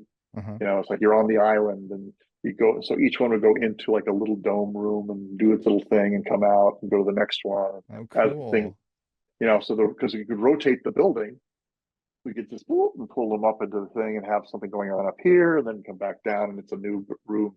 Yeah. Leaving the arms not moving. They bravely put them on tracks. Like Jesus Christ, because those things weigh tons, and they're vicious, dangerous things. We put people on them and riding in seats that were like, everything is, and everybody gave off. It was like the first 3 people came off and vomited immediately. And then it was like, yeah, I think we got to work on this a little bit. Everybody came off. It's like, I don't know if that's gonna work. Yeah. So they kind of gave up on those, and then Universal used them for the. I think they heard that we bought one, and so they're, oh, we got to use them for something. Yeah. Yeah, so they did, and it's like, yeah, it's a little smoother than what we were doing. We were trying to make it as rough and as nasty as possible, so you can see how extreme you can go with it. And, try to break them basically is what we do. So Yeah. what they did there. So yeah, so when they finally they converted it into like a low level Star Wars, upper level was Marvel, and I did a giant dome projection inside of there that they were just projecting the images straight on, and it was like going, why does it look like shit? Like, because you didn't map it to a dome, Hmm. because you got the stuff from the Marvel effects team, and it was like, yeah, so no, it's not gonna, you're gonna Different shape. You can't do that. have to break it down and turn it into something new. So Yeah. yeah, um, yeah, and God, let's see, we did, Nemo, all that was a bitch because we're trying to figure out, okay, we have a little orange guy who's the main character, and Mhm. when you project red or orange in water or through water, guess what happens? All the red gets sucked out of it. Yeah. so we were like cranking it up. So it's like we started off and it's like this like slightly purple things, and it's like it's not gonna work. We ended up having to color time on some anything that was red or orange is almost day glow Wow. red or day glow orange. To cut through, It huh? just cut through the water.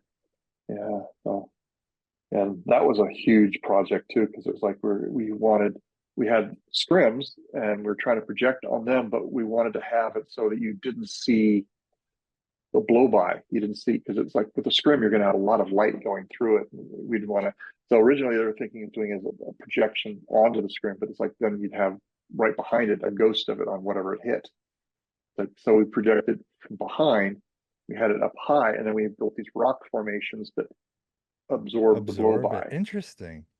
Yeah, so yeah, that was all done with foam core and on a set. We had on our big stage at Glendale, and we had two of the scenes set up, and then we had to rig. Then what I had to do was manufacture. Okay, a fly zone and a no-fly zone. Okay, you can have characters in within here. You can have them exit here and here. You can't have them exit this way or that way. You know, and if you exit here, it's got to exit and then kind of come immediately into this section, which is like on the video is like way off into the far corner of it. So it's like Make it got match. to appear and disappear here and appear there almost immediately. So yeah, and Wow.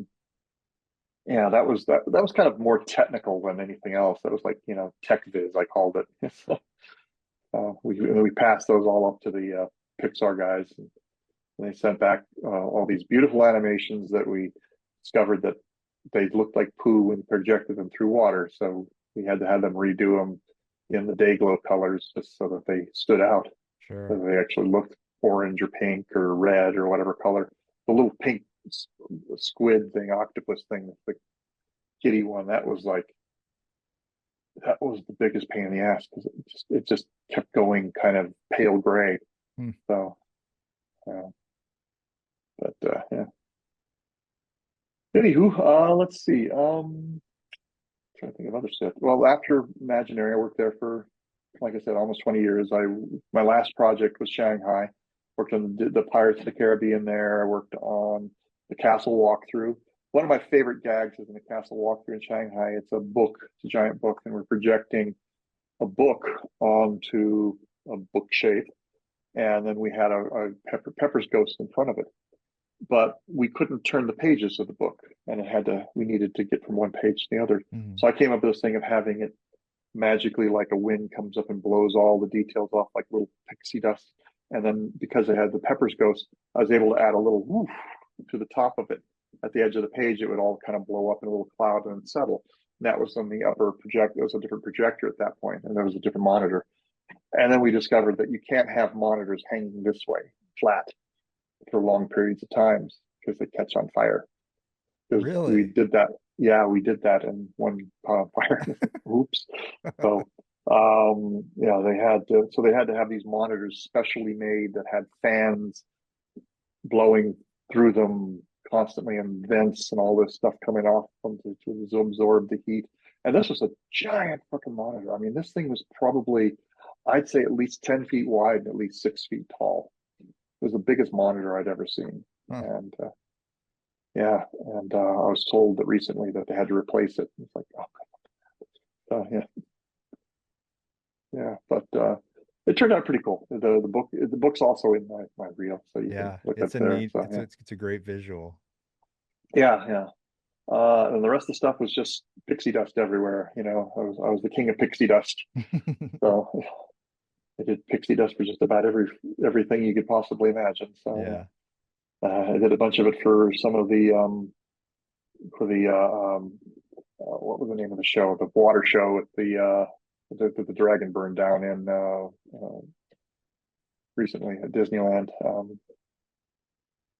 And then the water fountain thing in California Adventure. I did a shit ton of little flying pixie dust and stuff like that for those. Yeah. Had to be, I had to do it on a projection map on a screen that was probably like 6 screens wide. So if you go from one to the next projector. So, but I just worked on a ton of stuff there. A lot, anything that had a video projection on, I pretty much was involved with it in some way or another. Um, Yeah. we talked about doing. There was Florida. They redid the Jungle Cruise so that you go into it and it goes from a rotting jungle to suddenly it's gold and beautiful and all this stuff and Mm. transforms.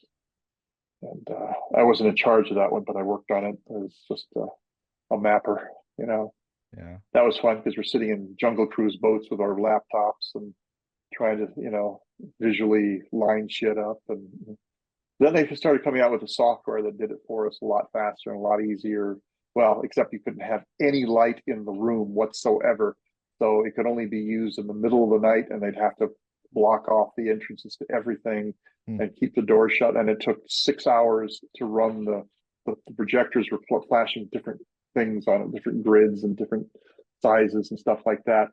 And then the computer would then put it together and create a 3D model that you could then project onto, and then it Wow. would have the same warpage and the same, you could line it up in the 3D model in the mod and then just hit go and it was out perfect. Hmm. So yeah, now they got it. Somebody did, I think somebody who worked on that software wrote a software for a company that they were doing that. You could buy a little box and it had software that came with it that you could set it on a projector and it would but it would only do one projector. You couldn't do like multiple projectors Multiple. like we were doing. Yeah. So Were there any the first projects time we over did it, were there any what's projects that? over the years that you started on for someone that never ended up coming to fruition? Oh God, yeah. Well, the Harry Potter thing was one of them. Yeah, yeah. That was a big one right there. There was the soaring for Tokyo Disneyland's uh, Disney Seas. We were doing it was going to be a soaring, but it was going to be soaring through the Middle Ages. It was going to be the Renaissance, and so we did these. And Jiminy Cricket was going to be the guide, the host, Mm. and we had all these you go in this one room, we had all these paintings that all come to life, and we had stuff happening and things going from one painting to another painting. Then we had one thing where it comes out of the painting and kind of goes back into another painting across, halfway across the room. So we had to have some strange projection mappings and stuff like that. That was actually like one of the last projects I worked on before I was laid off. Hmm. And then Shanghai came along, and there was like all hands on deck. They hired everybody back, and I worked on that for 7 months, I think. I was in Shanghai off and on for 7 months, and it was cold and wet and miserable there. It was we started. It was hotter than fuck. It was like Florida hot, Wow. and then it went to like Minnesota cold. Yeah. So it's like, yeah, I had on my one of my trips back. I was like, I got to buy some Arctic wear. I don't have any clothes. I bought all this underwear and this long johns and all this stuff, and I was like, that was very weird because we're only working at night because Mm. the ride people have to have the rides during the day to make sure that the rides are working fine. Like, can't Hmm. they work at night? There's less of them. There's like two or three of them running the rides, and there's 70 or 80 of us in the buildings, Jeez. in the middle of the night. So, yeah, because they had all the painting going on at night. They had all the electrical work going on at night.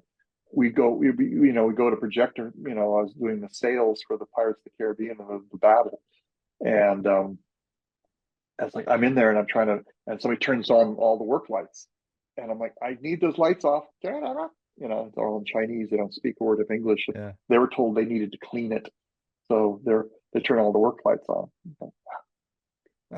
So, yeah. Perils of the job. Did you ever have anything that you created for parks make its way into film when you would be working on? Because throughout this time, you're also sprinkling in film projects, right? Not really. I was doing pretty much solid theme park at that time. I Exclusively. mean, Okay. the film. I mean, the films were for the parks. Any film work I was doing, it was for the park. Yeah. Um, the parks world. But there was no. I mean, nothing really. I did some side jobs. I mean, I remember right after we got laid off from feature animation, Ken had hired us to do a stained glass window for Tokyo Disneyland's Tower of Terror, And because they didn't know what Twilight Zone was, they came up with a whole new storyline, and it was this little evil demon thing. And they wanted this stained glass window to tell the story, so they sent me five stained glass windows. And then what I did is I had to like morph each piece of glass into another shape of glass. So it didn't just look like it was crossfading or morphing. It looked like each piece of glass was growing or shrinking or whatever to become the next scene, and changing colors as it's changing shape and shit like that. Huh. That one took a long time. Oh, I bet. So, and then I worked on Hall of Presidents. It was the bacon strips, we called it, which was the clouds turning into the flag. Oh, And I busted my ass because they wanted to go from the clouds becoming the flag. So all of a sudden the flag starts becomes a waving flag. And I busted my ass trying to get this thing to work with all these, the clouds and everything, and having them warping and warping. I had a CG flag that I'd created that I was using that as my basis. And then when I finally had it all done, it was 7 projectors all lined up.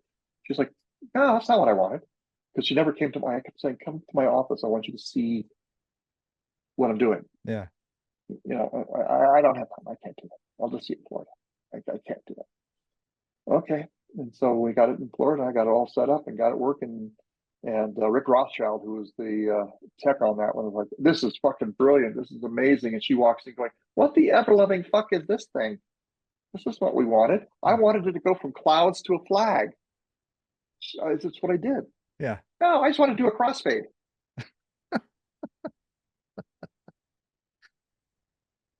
Rick took me out that night and we got very drunk. So, Well, Chris, thank Rick, you so much for diving in on this. This has been so oh, sure. fun and a real Oh, yeah. peek into a world that we get so little exposure to. What are your are you currently doing anything in this realm now? Are you doing any? Well, I mean, after Imagineering, I did some stuff at Warner Brothers. We did the Horror Made Here, which is a Halloween thing. I did that for a couple of years, and then COVID kicked in and kicked its ass. And Mhm. now the new owners of Warner Brothers are like going, "No, we're not spending money on anything."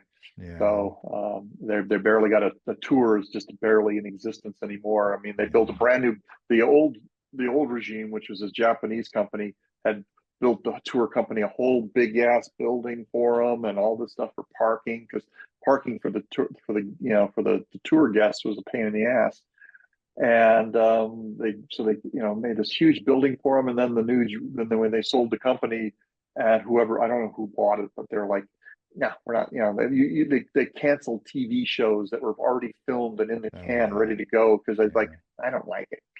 So it's like Batgirl. I think was like a 10 episode thing. They get all 10. I've seen 2 of the episodes. They're really good. yeah. So um, and there was like 3 or 4 DC movies that they just nixed because they weren't interested anymore. And then now they've got James Gunn in there, and hopefully he's gonna rattle their cages a bit and shake them into something, because they were losing just all these executive decisions were just losing them money. Oh, it's been So terrible. Yeah. yeah, yeah.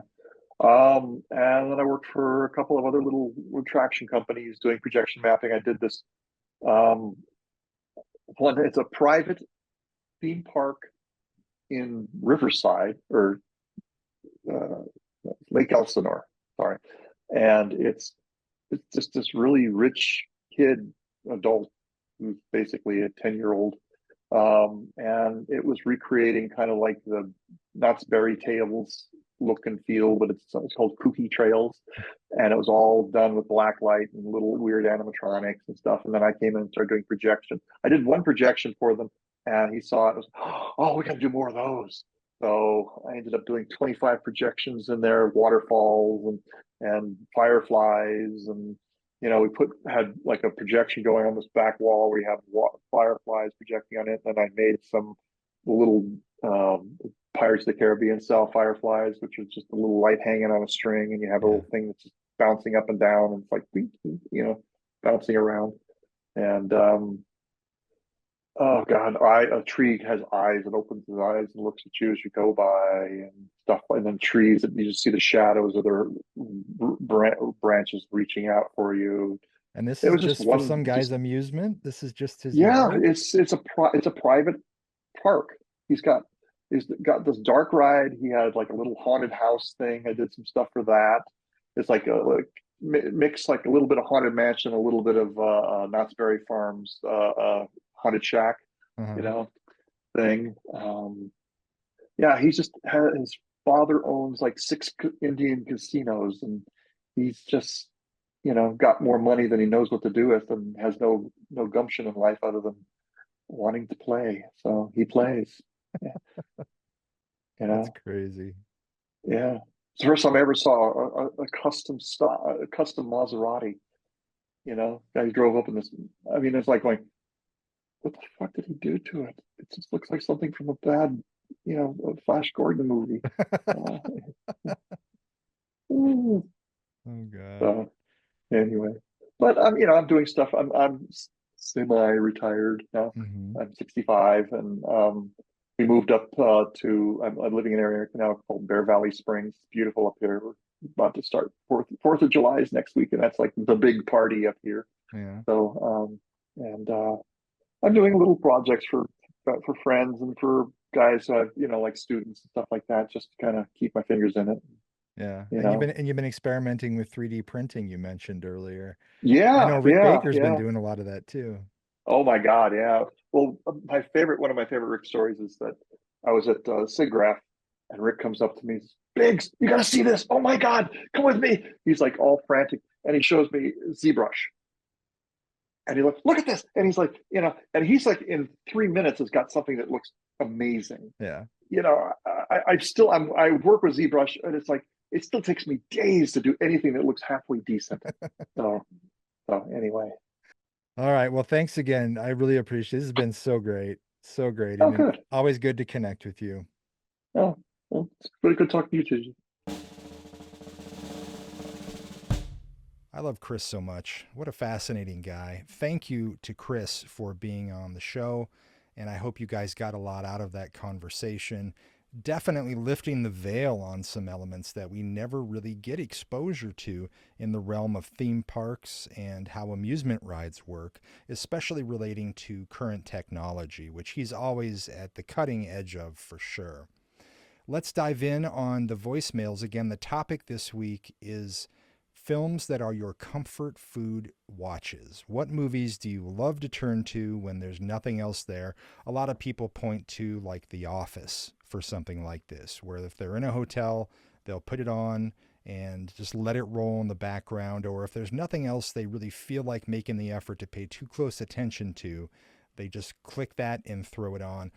For me, I have a number of different films that definitely reside in this realm. One of them is the film Grizzly, and I can't really explain it outside the fact that I love animal films, especially when animals are getting the best of man. I am a real junkie for that, from Jaws to Grizzly and and beyond.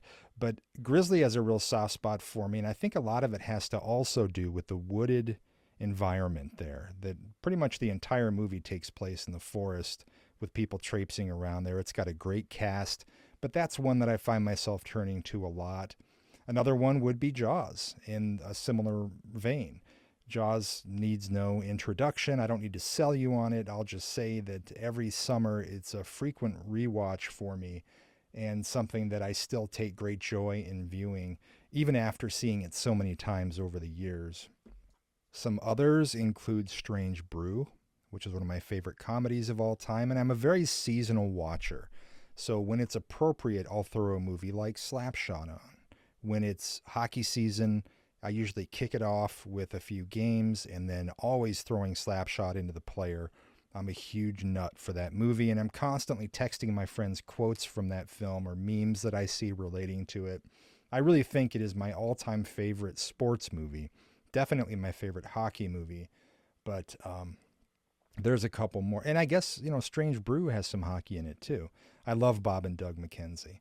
I think they're just absolutely brilliant. And as much as I wish that there was a sequel to that film, and or maybe some other Bob and Doug movie, in a way I kind of love that there isn't, because like so many films that are singular, they sort of stand alone.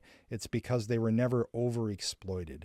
I even have a little 45 vinyl of their Christmas song as relating to Bob and Doug and their time on SCTV and beyond.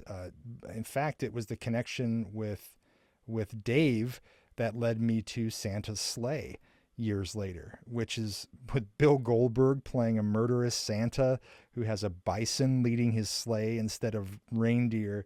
That movie, and not necessarily on my comfort watch list, but I can't trumpet the accolades for that movie enough and loudly enough, because it is an absolute essential seasonal watch for me once it turns to winter and around the Christmas season. Truly one of the most fun Christmas horror films that have ever been made, because it has such a brilliant wit to it.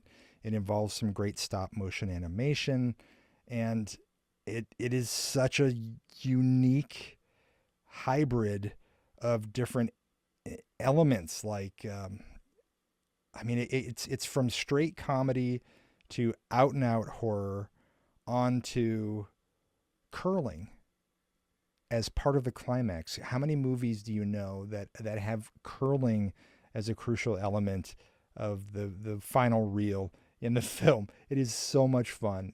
Santa's Sleigh, and that's one that it's on my dream list for Blu-ray or 4K re-releases. I would love to be part of at some point, although I'm not certain that's ever going to happen, because I think it lives in the Lionsgate vault, which apparently has a key that no one knows how to find in terms of licensing out to other companies or doing many re-releases, which is a real shame. Anyway, Santa's Sleigh gets more time than just about any of these other movies here. Some others, the Sleepaway Camp films, of course, are in that realm. Turbo Kid is one of my favorite movies of the last 20 years and one of my favorite movies of all time. That's the movie that I'll put in when I need an injection of joy. And if you haven't seen Turbo Kid from RKSS, I cannot recommend it highly enough. There's a great multi-disc set that they put out directly through them, RKSS, that has a Blu-ray, a DVD, and then the soundtrack with it, which is phenomenal. But that movie is just straight joy, straight happiness. It's gory, it's hilarious, it's romantic, it's sweet, it's thought-provoking, and it's all so wonderfully done with a minimalist budget in play. It's a monumental achievement, and I think one of my favorite movies of all time, without a doubt. To throw in a few more titles here before we get to these voicemails, Revenge of the Nerds 1 and 2. They're equal in my mind. I grew up watching both of them, often back to back with my brother. Again, quotable. We quote this stuff all the time, my brother and I, back and forth to each other from those two movies, and in particular part 2. But forever favorites of mine. And I'll never forget shooting Robert Carradine and doing commentary with him and John Carpenter on Body Bags years ago for Shout Factory. And it was one of those rare moments, because I don't really get starstruck. I'm not a huge celebrity follower, I guess you could say. Like, I don't keep up with all the celebrity news and gossip and stuff like that. So I'm not really going gaga for just about anybody when I sit down with them for an interview, although I certainly treat everyone with the same respect.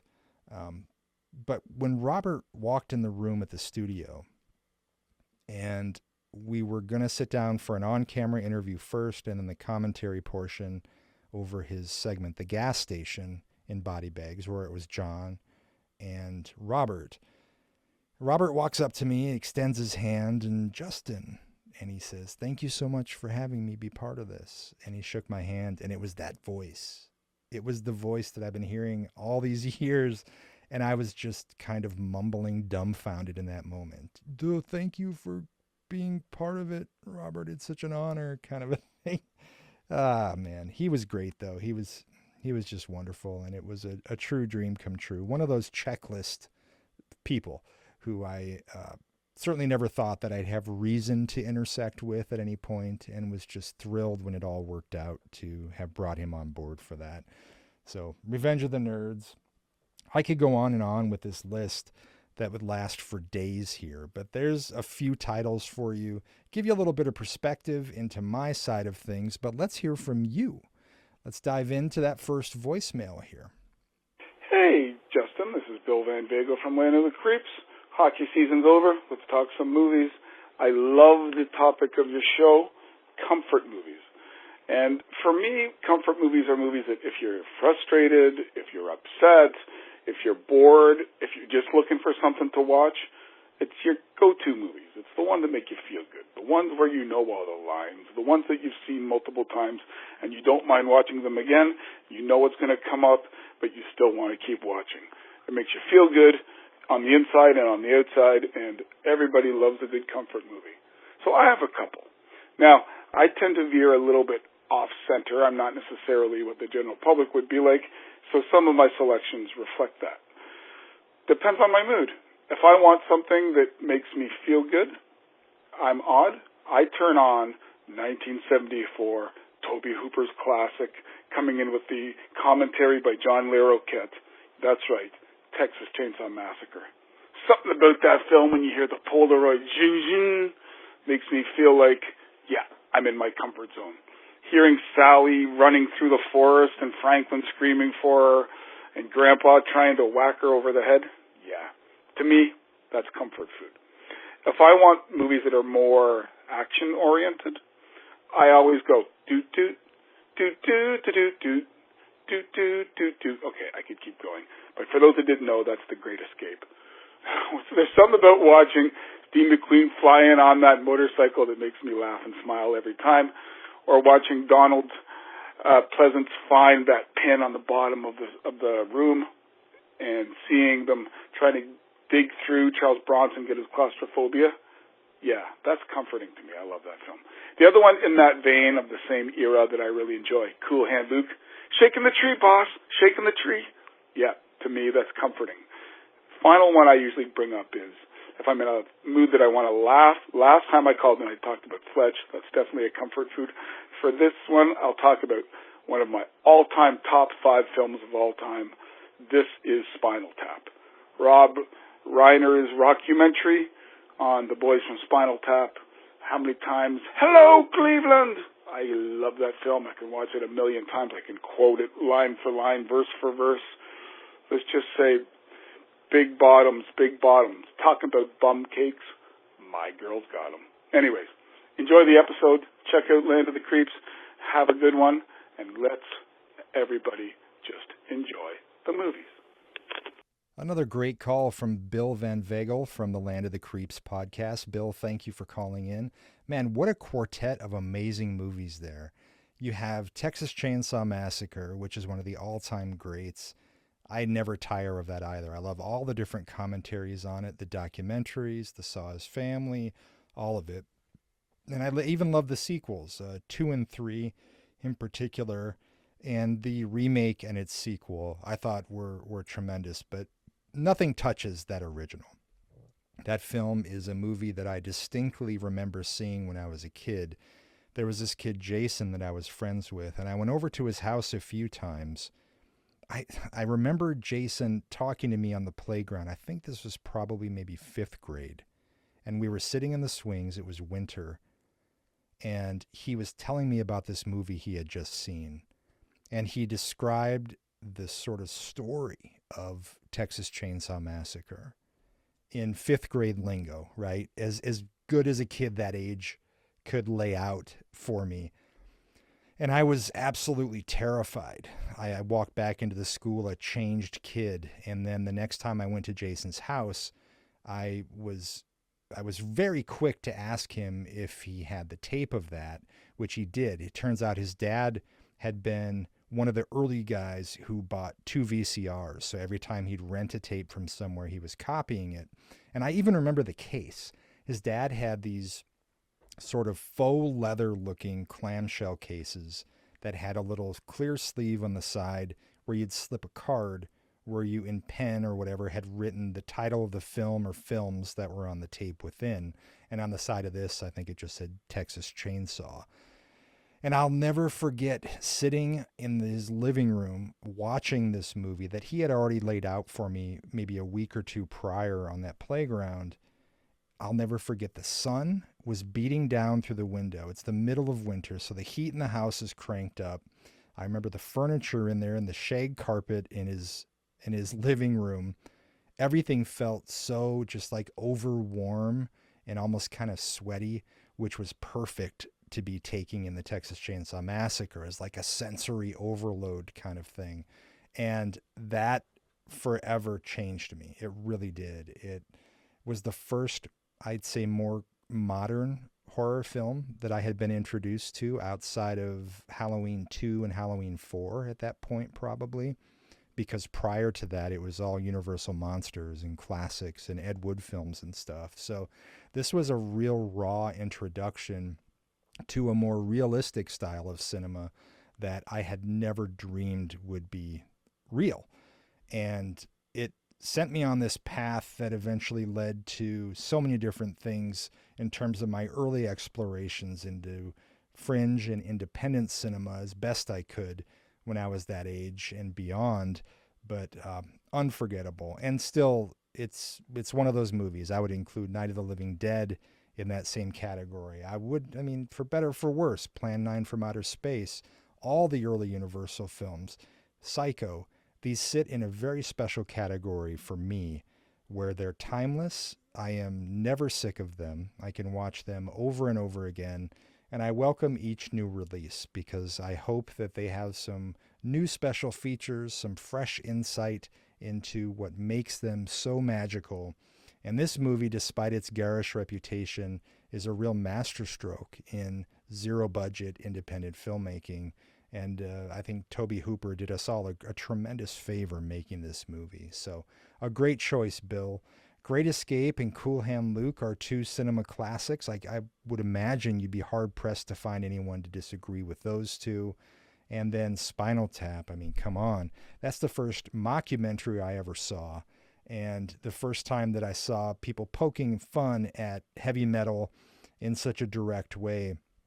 It was a hilarious first watch with another buddy of mine. He was really big into Led Zeppelin, introduced me to that, and a bunch of other early, especially rock and roll and heavy metal like Black Sabbath and stuff. He also showed me this movie, and I just thought it was the most hilarious thing. So timeless movies here, Bill. Thank you so much for calling in, especially with Chainsaw. I couldn't agree more, and I appreciate you giving me a call again for this episode. Hi, this is Joel Frayne, and I wanted to say that my comfort movie is also, ironically, the movie I would have had for the one I would introduce people to from last episode's prompt. It's The Big Lebowski. I've lost track of how many times I've seen it, and it works on many ways as a period piece, a Western, a revisionist Western, and the characters are just so dynamic and delightful that each time you watch the film, no matter whether it's your first or your 100th, you feel like you're just checking in with old friends you haven't seen for a while. And there's just the blend of humor and the twist of the genre convention just make it an intellectually rewarding film as well. Joel, thank you so much for calling in. Oh my gosh, Big Lebowski, another one of these classic titles. And this is a movie, I love your perspective on this as a Western. It is a movie that is timeless for many reasons, the performances, I think, being foremost, but also because it's so easy to have on. It's not asking a lot of the audience. It's not demanding your attention. And you feel, because of these performances, because of these characters, like you said, Joel, that these are just people you're kind of hanging out with. I love the comfort in that. For me, other movies that are similar to that would be like Dazed and Confused, which has a timestamp of a very specific summer when I was finishing high school and making big transitions in my own life. And my buddy and I watching it together and really swimming in how real and low key everyone was in that movie. It was dropping us into a place and a time that felt like home, and it was comfort food. And Big Lebowski fits in that same category for me too. A total classic. Great, great choice here, Joel. And thank you for calling in. Hey, Justin, it's Josh. So I've got a couple of comfort movies. First one is Shawshank Redemption. Second is John Carpenter's The Thing. And the third is Hateful Eight. And basically, anytime I see one of those, or if I just need to kind of zone out a little bit and go to a quote-unquote happy place, those three are tops on my list. So anyhow, keep it short. Talk to you later.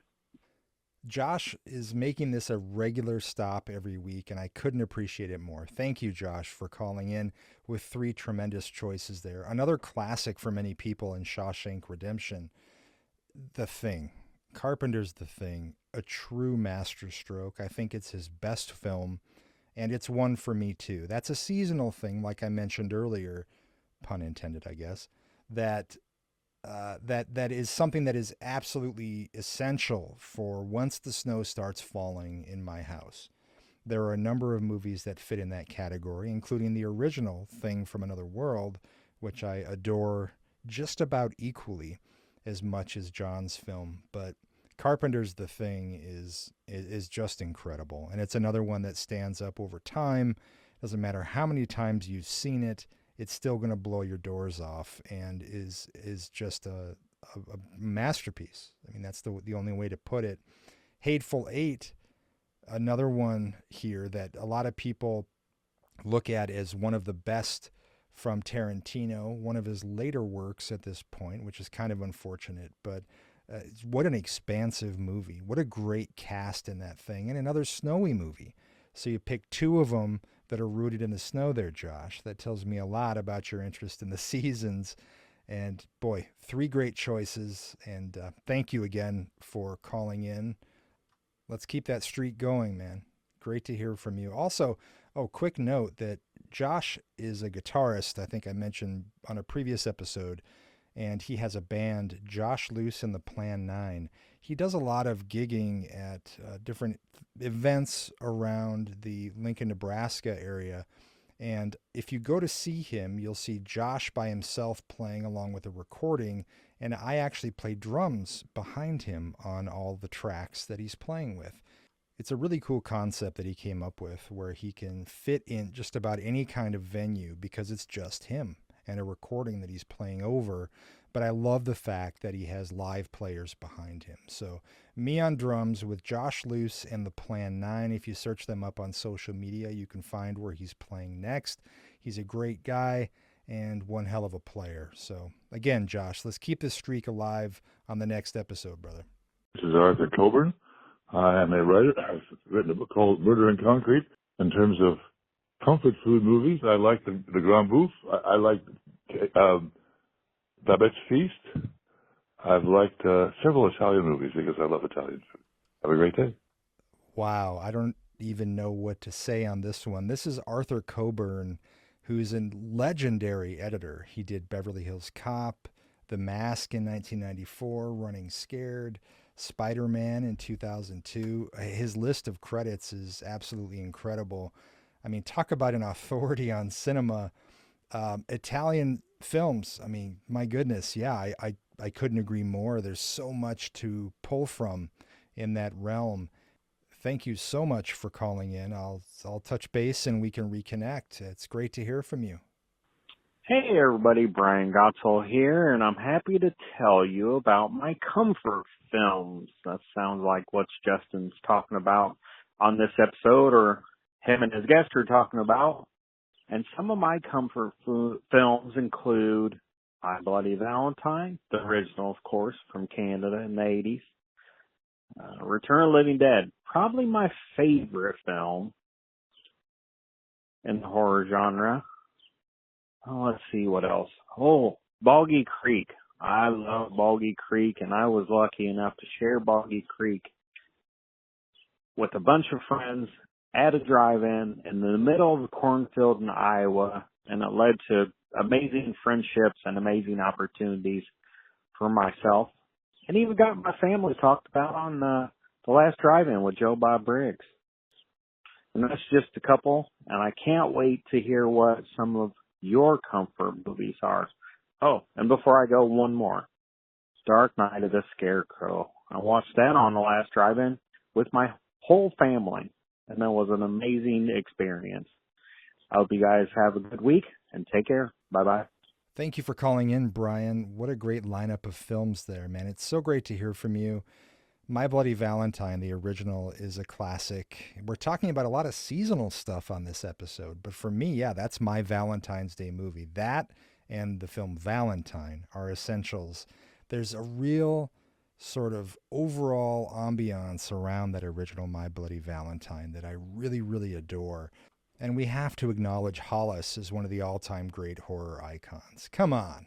We gotta love Hollis. So, My Bloody Valentine, that would be on my list too for yearly watches. Return of the Living Dead, apropos, this is being recorded on July 7th. Of course, just a few days after the date when Return of the Living Dead takes place. I love that movie so much, and the sequel is so fun too. Two great ones. Legend of Boggy Creek. I mean, Brian, come on. Thank you so much for being there at that drive-in that year. What an honor to have put that on the big screen. I think that year it was Boggy Creek and then Michael Dougherty's Trick or Treat that I presented there. That was at the 61 drive-in in rural Iowa near Makokata. A dream come true to book a double bill at a drive-in in the first place. And that, I believe, was the second year that I had done it, maybe the first. But I did it for just a couple years, and will never forget the experience. Not just a deeper connection with you and your son, but also getting to wear my ghillie suit and run around between the cars as Boggy Creek was playing, scaring people as they were peacefully watching the film was an absolute blast. I mean, talk about a family affair. I had my mom selling tickets in the ticket booth out front. It was just all my friends there as vendors, and unforgettable experiences, both of those years, but in particular, the year with Boggy Creek and Trick or Treat was amazing. And then Dark Night of the Scarecrow, that's one of my favorites too. It's a movie that I saw far too young, when my babysitter would leave her TV on during the day when I was staying over there, and I would wander into the basement. I distinctly remember seeing Dark Night of the Scarecrow that way. I also saw The Elephant Man and The Town That Dreaded Sundown. So I don't know what channel she had on during the day around nap time, but I was able to toddle my way downstairs and watch these things way before I should have ever had eyes on them. And Dark Night of the Scarecrow remains one of my favorites. It was so cool when Joe Bob screened that movie on the last drive-in, because it's one that I think really deserves all the love that it gets. For a TV movie, it pushes boundaries, and it's unforgettable in its iconic characters, as well as the set pieces with the different kills that are in there. And being a kid growing up in Iowa in the Midwest, and everything happening around farms and farmers and this rural town, it couldn't have struck a more resonant chord with me as a youngster, and it continues to ring to this day. Brian, 4 tremendous choices there, and another one, I think you've hit just about every episode so far, and I appreciate you calling in. You can find me online at justinbeahm.com or reverendentertainment.com, and on all social media as well. Just look up my name, Justin Beahm. Again, I certainly appreciate everyone listening and rating the show wherever you're hearing it. And please don't be shy about reaching out if you have questions or any kind of input on the program or any of the releases that I'm part of, articles or what have you. Hit me up. And that's through my website. There's a contact page on there. And there's also the voicemail option, which I mentioned before. The number for that is 951-357-6955. And then outside of that, just messaging through social media. I would certainly love to hear from you. Cannot wait for you to check out next week's episode. Thank you for tuning in, and we'll talk to you then.